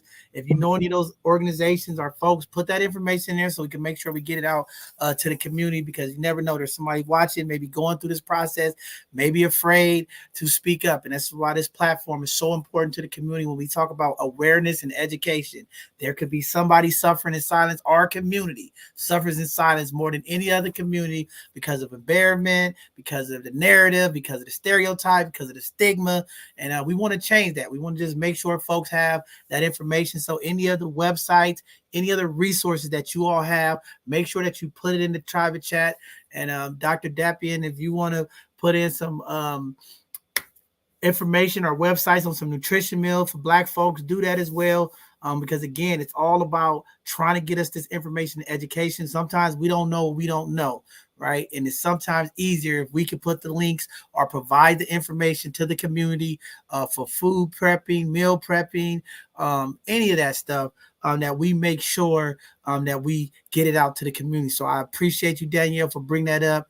Sometimes our utensils that we use in the house is definitely the problem because of cost. And like I said, when we look at the overall impact of the Black community and brown community, when we talk about the disadvantage and the disenfranchisement, all these things play into that. And that's why I was saying earlier, when we talk about the inferior, think about some of the things that impact, us as people. When you don't have the economic resources to buy a stainless steel pan, or you don't have the money to buy some glass bowl, so you have to use Tupperware bowl. But the more we make it aware to the community, some of the things that do cause the harm to us, I think that's just very important for us to continue to get out to the community. But sometimes in our community, we also have to put our health forward, because I'm always talking about the money that we invest in. And this is why this conversation is so important to our young people and to families in the community as we continue to tackle these issues.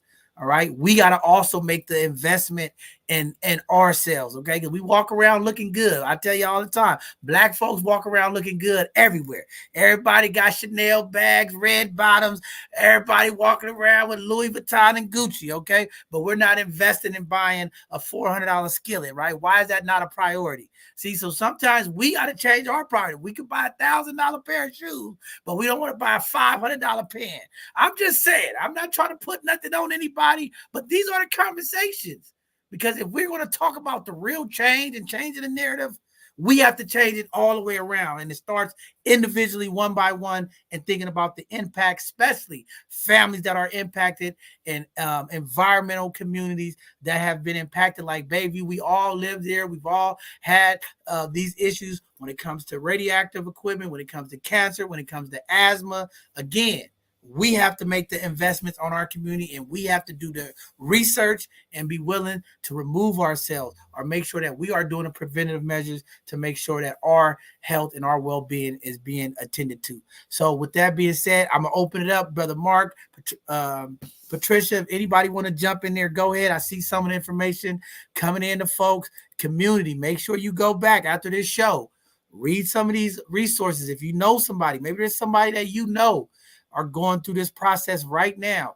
Be of service to them. Be intentional. Say, hey, I was listening to both sides of the conversation. They was talking about that. Here goes some links.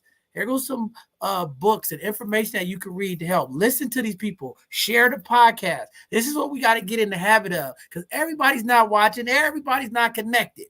But when we have these powerful connections and you are the people that's getting the information, do your part. Share it to somebody else so that they can get the help and support so we can continue to move our community forward. So with that being said, I'm going to open it up. Anybody want to jump in there, go ahead, and we'll keep the conversation going. John, I wanted to say something because, like I was talking about, the lifestyle, and I am certified in lifestyle medicine, which is actually part of conventional medicine. So conventional medicine, the way we know it, is drugs and procedures, all these things. But lifestyle medicine came about because we've realized that we just having more and more of these diseases, we're really not getting to the root cause for a lot of these diseases. So that's what lifestyle medicine is. And I wrote this book. It's called The Future of Medicine. I don't know if you can see it. To prevent and reverse chronic diseases. That includes cancers as well, breast cancer as well. So you can check it. We'll put it in the chat or somewhere.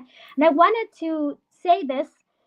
Alcohol is actually a big one too when it comes to breast cancer, before we forget. And that really, and research has shown that there's no amount of alcohol, no amount of alcohol is safe when it comes to cancer prevention, and especially when it comes to breast cancer. No alcohol. And then other things are stress really, especially when it comes to breast cancer, it's one of those big ones. And in our community, a lot of stress, we talked about, just we know what is affecting us, and the socioeconomic stuff, single parenthood, so many other different issues that affect us, that we are really highly stressed people. How can we manage our stress? How do we prevent all these things? So that's what I wanted to say.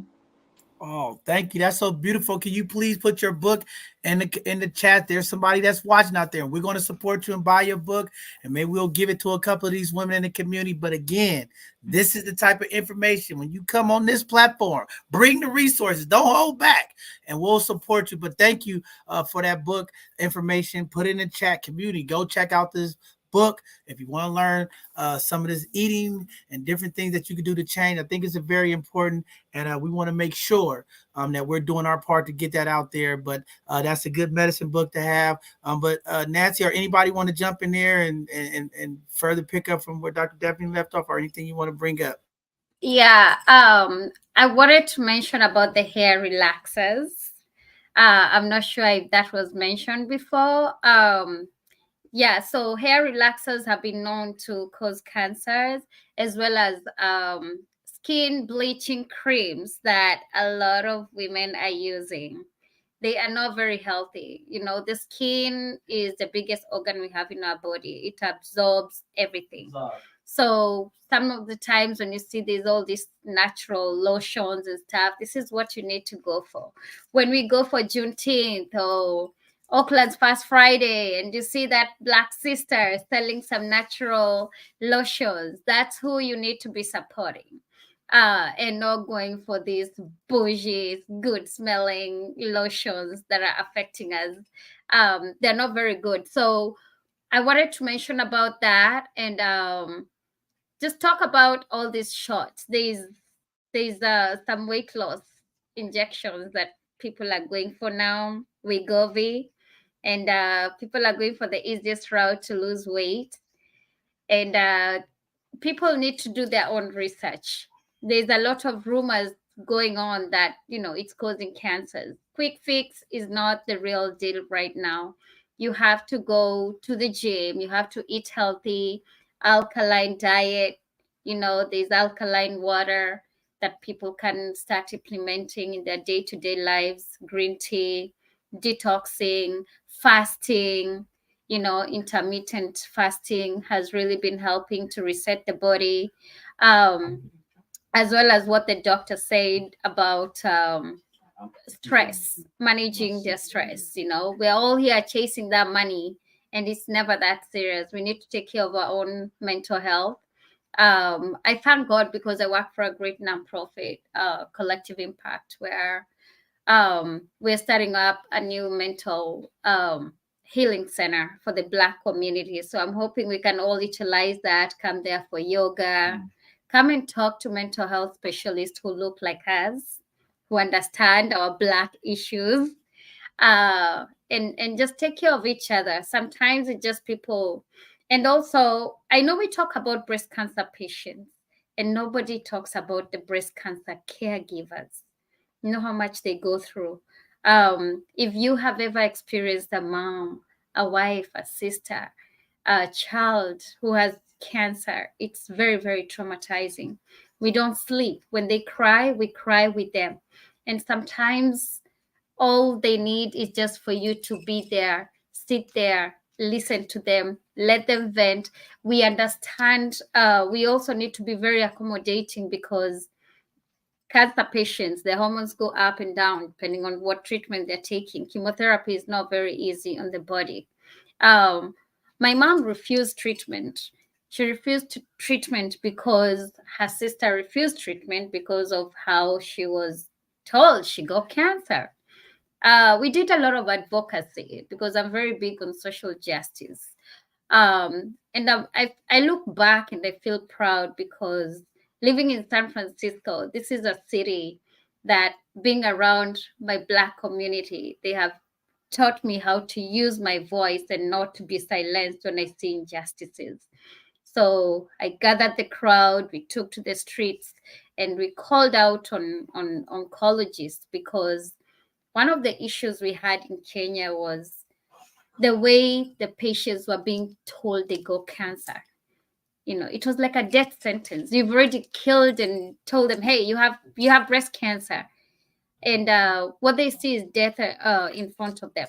Well, if there was a better way of integrating the mental health, the psychologists, psychiatrists, the counselors to deliver those news to the patients, I think they would have handled the news better and implemented a community, like the psychosocial groups that we provide online and offline. We usually come together, bring the community together, we include some of the professions, like the doctors, we include the counselors, the therapists, and we talk about it. A place where patients can vent, a place where caregivers can know how to take care of cancer patients, especially in their last days. It's very, very tough. How do you disconnect your mind as you know this person is about to transition? It's not just any person, it's your mom. You don't know whether she's going to wake up tomorrow. The pain is usually very tough on the body. I used to see my mom literally just rolling on the floor in pain. breast cancer patients, one of the other things we learned about the psychosocial support groups as they were knitting, as they knit this, and we always encourage the patients to learn how to knit. Knitting is therapy. It's very, very therapeutic. It takes your mind off the disease for a minute. You connect with other patients as you're knitting, you're talking about your disease. And then as you're knitting, what I learned is breast cancer patients, when they lose, let's say they lose the left breast, you undergo a mastectomy and the doctor takes out your breast. Your left hand will be very weak. And that is why you see sometimes they wear the lymphedema stocking that helps with the swelling or the numbness. So as they're knitting, the hand is going up and down. It helps to exercise that little hand. It's also therapeutic because you're talking about it. In Africa, we don't talk about boobs. We were never allowed, like you find people, a lot of women, when they lose their breast, they're walking like this, they're hiding. They don't want people to know they don't have a breast. It's not like America where they're actually going to walk without, you ain't gonna say nothing. They did a lot of advocacy. It was a lot of work fighting the stigma. So gathering the women round in a circle and having them knit and talk about their breast cancers and including their spouses as well. Because many of them who are going through breast cancer, they were getting separated from their boyfriends, from their husbands who are divorcing them. It was very, very tough on my mind as well. I would come back here and cry. And when I saw how my mom used to talk about her friends, she was in support groups where, because she was stage 3, and at one point she jumped to stage 4 and it went to her lungs and she used to cough a lot. Some of the support groups did not want to be around her because they thought she was dying. So I had to build a community that was inclusive. We don't care what stage you are. You come here, we support you, we hold your hand. You don't have a boob, we give you a boob. You don't have a friend, we connect you with a friend.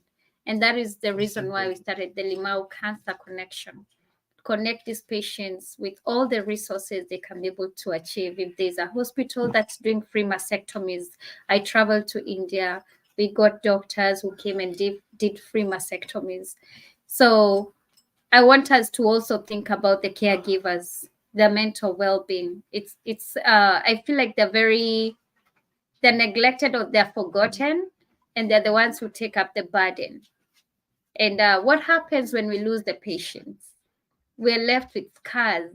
And I don't know what I would have done if I never did what I do today, helping breast cancer patients, connecting Black communities with resources that help them know that the sun will rise again tomorrow, just making the world a better place.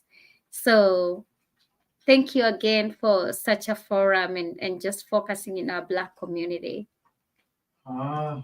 Wow, very powerful stuff. That was something, if you didn't get nothing, for all the caregivers out there. See, we forget about those people. That's a great point to pick up the husbands, the sisters, the mothers, the auntie, the community folks. We got to be supportive of these folks as well. Mental health services, again, we keep talking about where they at. Where's the mental health service people at? I need you. Help my people. We got some people that need some support. I don't know. I'm in solidarity. I'm going to come pick up one of those netted bras and I'm going to walk around in support of the sisters so that they know the bishop supports the people. I'm for the people. But with that being said, we're getting close to the end of today's show. I want to give everybody an opportunity because we at that time. I want to give everybody their day back. This is a very emotional conversation, very informative conversation. I hope community out there appreciates some of the feedback and information that you got. A vulnerability is the top of the thing on the list for me. Having Danielle here, Patricia, Nancy, the doctor, Ayo. I think we can change the narrative of this health scares in our community, this cancer, as we continue to be vulnerable. And I appreciate all of you women here today telling your story, bringing your truths, because I just honestly believe the more in our community we step in front of the people, the community, our families, and have our truths about what's going on, I think we really impact the community people get in front of things, and I think we start changing it and more folks to get involved. I don't know what it is about that, but it's always something about if I see somebody else willing to be open and vulnerable, then I think I can do it as well. That's just the power of lifting up your voices. That's why both sides of the conversation is always about lifting up the voices of the people. We must uplift the voices, community. It's power. It's power in the voice. When we want to change the narrative, we can do it. It takes all of us. So thank you, tremendous ladies, for being here to speak about what you've been going through, the work you're doing, and how you're uplifting and bringing a light, because that's what this is. We taking darkness and we're putting a light on it and letting community know there is a way out. There is a hope. There are survivals, and there are community care folks that we got to continue to uplift to make sure they're empowered. So when the next person go through it, we know how to go through it with them and be a support system. So with that being said, I'm going to pass it from the right to the left. All right, I'm going to start with you. I don't know the other way. I don't know. Danielle, I want you to give some parting words to the community, any encouraging words, any shout outs, anything before we get out of here today, because again, speaking of advocating for those people who support, I always think it's a tremendous opportunity while we here live to also give flowers and uplift the people who did go through this process with you so that they feel special and also understand that they are loved for being there on your side. So at this time, give some parting words, give some shout outs to the folks who went through the procedures, the process with you, and make sure that they uplifted today as well before we get out of here. Yes, well, of course, like thank you so much. The doctor said, yes, we don't give enough respect to the people that take care of us. So I want to thank my mother, of course. I want to thank my father, my family who had came together and raised money so I could fly out to LA and go to the doctor I wanted to go to, which is an African-American doctor. Shout out to Dennis Holmes. And just all my friends that were there to support me. That one lady that I spoke to you about, who was like my personal person that I went to for advice, her name is Kawana. I'll put her IG information in the chat. And I just want to say, most importantly, do your research before you go into the hospital. I did my research before I got into the hospital. I still had to advocate for myself. We didn't talk too much about that, but that's so important. Being a Black woman, I've heard some crazy things by doctors, and don't go in there by yourself. I was told by a doctor one time, if you do nothing, you will die. And he said that exact when I got off the phone call with my friend, and I walked out just crying. I didn't do that in front of him, of course, but I'm just saying they'll talk crazy stuff to you. I had a doctor that was upset that I didn't do chemo and called me at 9:00 at night asking me, why aren't you doing it? If you were my friend, I tell you to do it. I was denied certain treatments because I wouldn't do it. A lot of stuff. So find your support group and find professionals that are about what you're about. And that is my advice. Also, let me just say this last thing. Some people are hesitant to give money to certain cancer foundations. I know when I joined a cancer group or two, they were not all about giving money to cancer research. Now, I'm not saying there shouldn't be money to cancer research, but from a patient, the patients need the money. So I really looked out, I sought out cancer organizations that were giving money to the patients. My bills, I had so many hospital bills. My job didn't allow me to, my job wasn't giving me medical coverage. So I had to pay my own medical insurance. And that's a whole nother story. But I'm just saying, like, the amount of bills I racked up is just ridiculous. So there are organizations like Shanti Project that give money to help you pay your rent. They'll give you money for food. And I just encourage people to donate money to those organizations that directly reach the patients. And that's my advice for today. Sorry, I took up too much time. That's all right. Great stuff. Again, appreciate you being here. Shout out to your family and all your amazing fans to walk you through that journey. And we're just happy to be here. And if any one of you want to join next week's conversation, I know we have a few panelists that's going to be coming on to get to some of those parts that we missed. You all are always welcome. If you know anybody, please recommend them to come on. Again, the more information, the different perspectives, the better we can help change the narrative in our community. Nancy, it's on you. Before we go today, give some parting words to the community and give any shout outs to any folk that you want to before we close out of here today.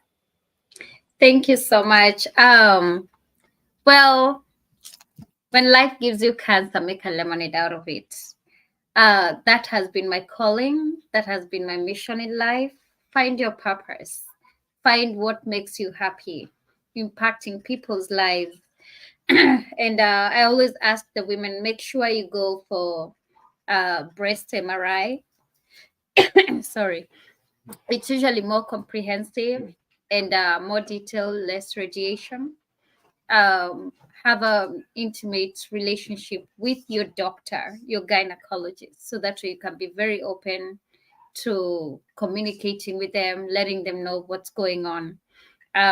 Make sure you go for your mammograms and ultrasounds, and don't ignore the little symptoms that might save. We always advocate for early detection is the best prevention, because when you get it at stage 1, it's very easy to cure, and many have been cured.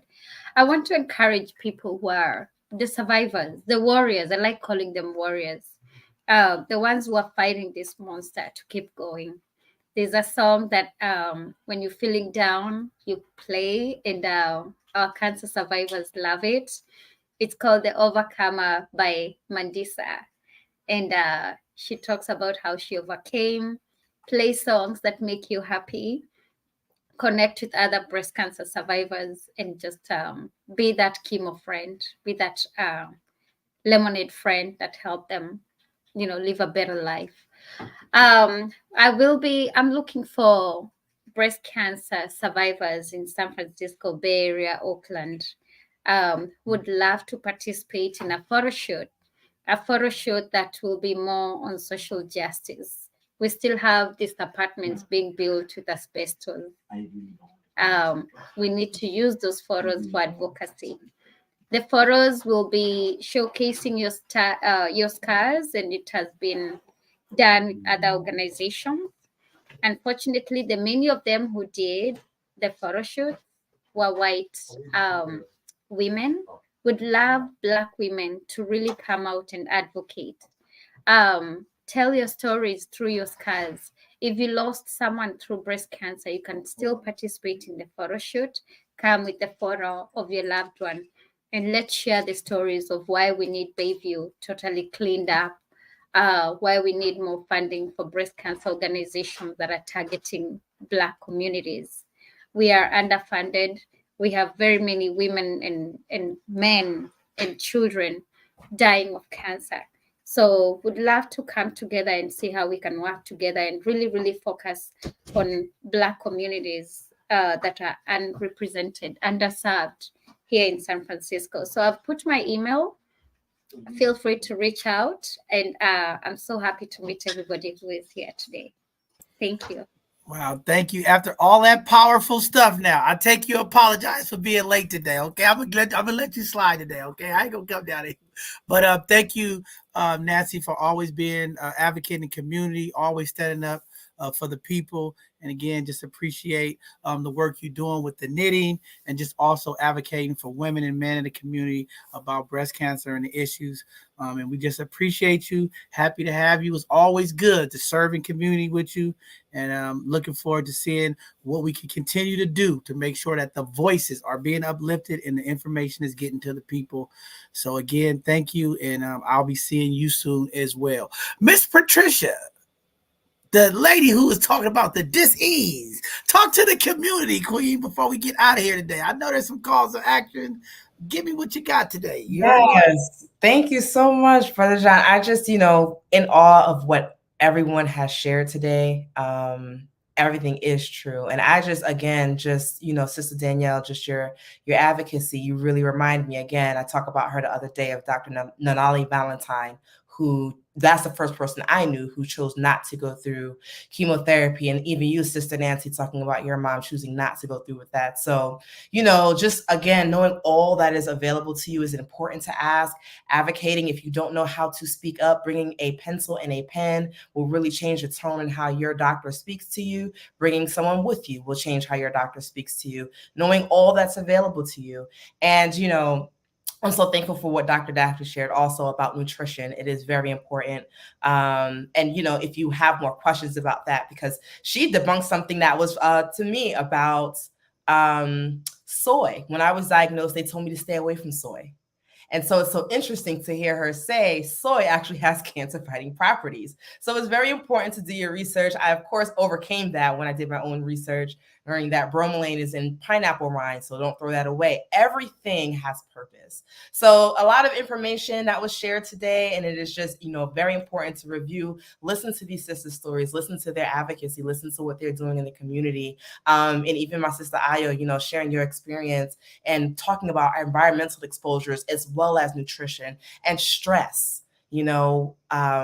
Black women have endured a lot, and we are the spirits of the world. So knowing your spiritual wellness, your mental wellness, and navigating well with that first. Like they say on the airplane, you have to put it on you before you put it on a child. So it is important that we take care of ourselves. We have those boundaries. We do self-care. And again, we're entitled to it all because it's been afforded to us by our ancestors. So do not rob yourself of the amenities, the care, the grants, everything that is available to you. So those are my parting words, community. Thank you so much for allowing me to share. Wow, thank you. Very powerful stuff. And Patricia, just want to say thank you again for being here, being vulnerable, being open, and just having you here as a different perspective at both sides of the conversation. Help make sure that our community is getting this information, and just being a strong queen you are. And I know we got a lot more conversations coming up, and the more that you are here to help impact our community, that's what it's all about. Again, it takes all of us. When we talk about the village, it is us. We are the ones that will change the narrative and uplift the people through the voices. That's the narrative shift that we are talking about. So excited, glad to have you here. Great conversation. Looking forward to next week. Brother Mark, the voice, the Reverend. Come on, Reverend, talk to the people. Well, first of all, I just want to salute all of these amazing women. John, just me and you being only two brothers. I got to say the advocacy on this broadcast is beautiful. Like it's amazing to see how resilient our community is. And again, I'll go back to the common unity that I think we all share, and we all hate cancer and what it does to people, but particularly what it's done to our community. Everybody has had some consistent themes in what they've shared. Like there are some things that are just outside of your control. There are organized for-profit institutions, whether they be in the medical field, in food production, whatever, that don't care about us, and they knowingly are putting things into our environments that are negatively affecting us. But on the flip side, there is an awareness of things we can control. How we allow food, how we allow stress, how we allow medications, and the ability when we deal with doctors to articulate our concerns and have other people be involved. And I just want to stress that we keep that sense of community in this fight, because one person's path to healing may not be exactly the same. And just because it comes from a different frame of thought or approach shouldn't make us be divided at all in our fight against cancer. So again, I just want to celebrate each and every one of you ladies. Thank you for your stories, for your testimonies. And just on behalf of my father, Mr. Eddie Lee Scott Sr., and my mother, Judy Ann Scott, in their passing to this conversation, I wanted to be dedicated to their memory. Thank you. Wow, very powerful stuff. Well put together. Do you see? Don't tell me we don't be listening to the conversation, okay? The wrap up is real. The benediction is everything. I don't know. Ayo, give the people something. Miss Ayo is so powerful, community. Go and talk to the people, Ayo. I think with everything shared this evening, the most powerful statement made was share your scars. Share your scars for the survivors. Share your scars for those who lost their battle. And for the caregivers, share your scars of what it was like to have to endure and take care and not be able to take up all the pain and suffering and mental anguish, physical pain, emotional instability that you had to endure. I think it's important for our community to understand the statistics and not just take things into your own matters and say, oh, I'll brush it off. I'll check some other day. It's just this. No, your body tells you Your body is your number one warning sign. No matter what, your intuitiveness is your number one medication, and it will tell you when something's not right. Remember, you are your number one advocate. Nobody else is going to be able to do it for you. And to make sure you educate yourself on every option that you have. Don't just take one doctor's opinion. And especially, I think I want to go back to what Sister Danielle said of doctors calling and pressuring you into wanting to make you have to do chemo. That's a telltale sign right there. Remember, there are so many other options in preventative care when it comes to breast cancer and cancer in general. Weigh out your options and make sure that you are educating yourself, that you listen to your body, and that you have that village that you can lean on. You do not have to go through this yourself. There's so many support groups. There's so many women just like you who thought, oh, it was just a pain. It'll go away eventually. No, it won't. And you have a support here in this community, this platform, and all around to make sure that you're not alone in this. And we will support you. Thank you, community. And make sure you tune in next Sunday because we'll have another conversation about breast cancer awareness, preventative care, and have some survivors on again as well to give you their insight of what it's like living with this, surviving it, and losing loved ones to it, the impact that that has. I commend you also, Miss Nancy, for the aftercare. Remember, it's not a period, it's a comma. We continue to take up arms against this breast cancer and cancer in general.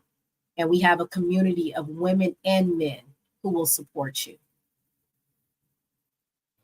Wow. Thank you, Io, for giving that amazing, heartfelt call to action and information to the community. With that being said, it is time for the bishop to give the benediction. I don't know. This is an emotional one for me. Y'all know my pain. Y'all know my losses. But at the end of the day, it's always great to be in space with amazing folks who are always willing to uplift their voices. So with that being said, thank you, community, for watching today's show. We're talking about breast cancer, the importance of prevention. If we want to go to the next dimension, we have to have prevention. It is time for you to do your part. There's resources that's been given today to help you make the right determination, to make you uncomfortable enough to say something isn't right. Maybe I'm feeling something. Maybe it's been going on for a while. I hope today you've been inspired. You've been empowered to take another check today to make sure if you feel something funny that you are going to get checked out. A call to action to the Department of Public Health. Let's get the mobile mammogram machine moving around our community, especially in the Bayview, as we are seeing more and more increased rates of cancer in our community. It takes a village. It takes all of the communities to come together, organizations, city departments. If we really want to cure a disease in our community, we must approach it in a preventative, intentional way.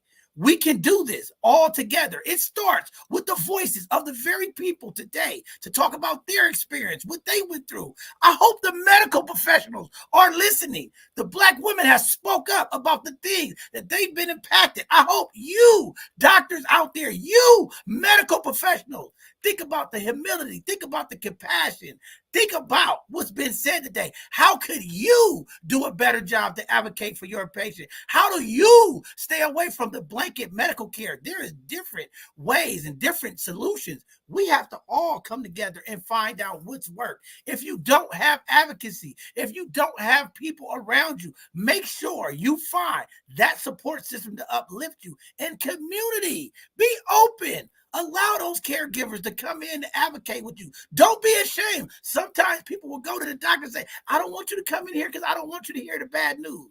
Sometimes that advocacy, that person there might change the decision. Their thought process might give the doctor another opportunity to readjust their thinking. I don't know. But all I know is we have an opportunity to really change the narrative. There's a photo shoot happening. Y'all heard Nancy, all of the people in Bayview, all of my survivors, reach out. Let's put our black faces on this cancer. Let them know there are some folks in the community that is standing together, because sometimes there's a little bird chirping and say, black folks just don't want to get involved. They don't want to be a part of the solution. And we're going to show them. Get out there. Reach out to Nancy. Let your scars be heard. Let your testimony be uplifted. Let your voice change the narrative in our community. We all can do it. This is the time. Change the lifestyle. I heard it multiple times from the doctor today. Sometimes it's time for a life shift.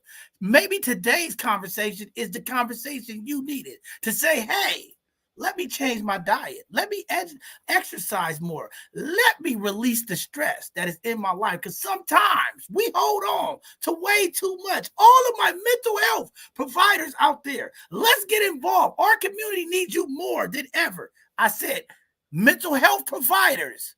We need help in our community. Make sure you are providing the resources so that our family, our communities get access to these resources and these services.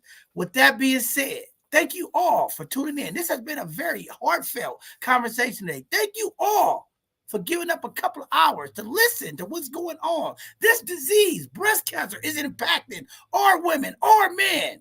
We can no longer be silent. Shed the light, mighty people.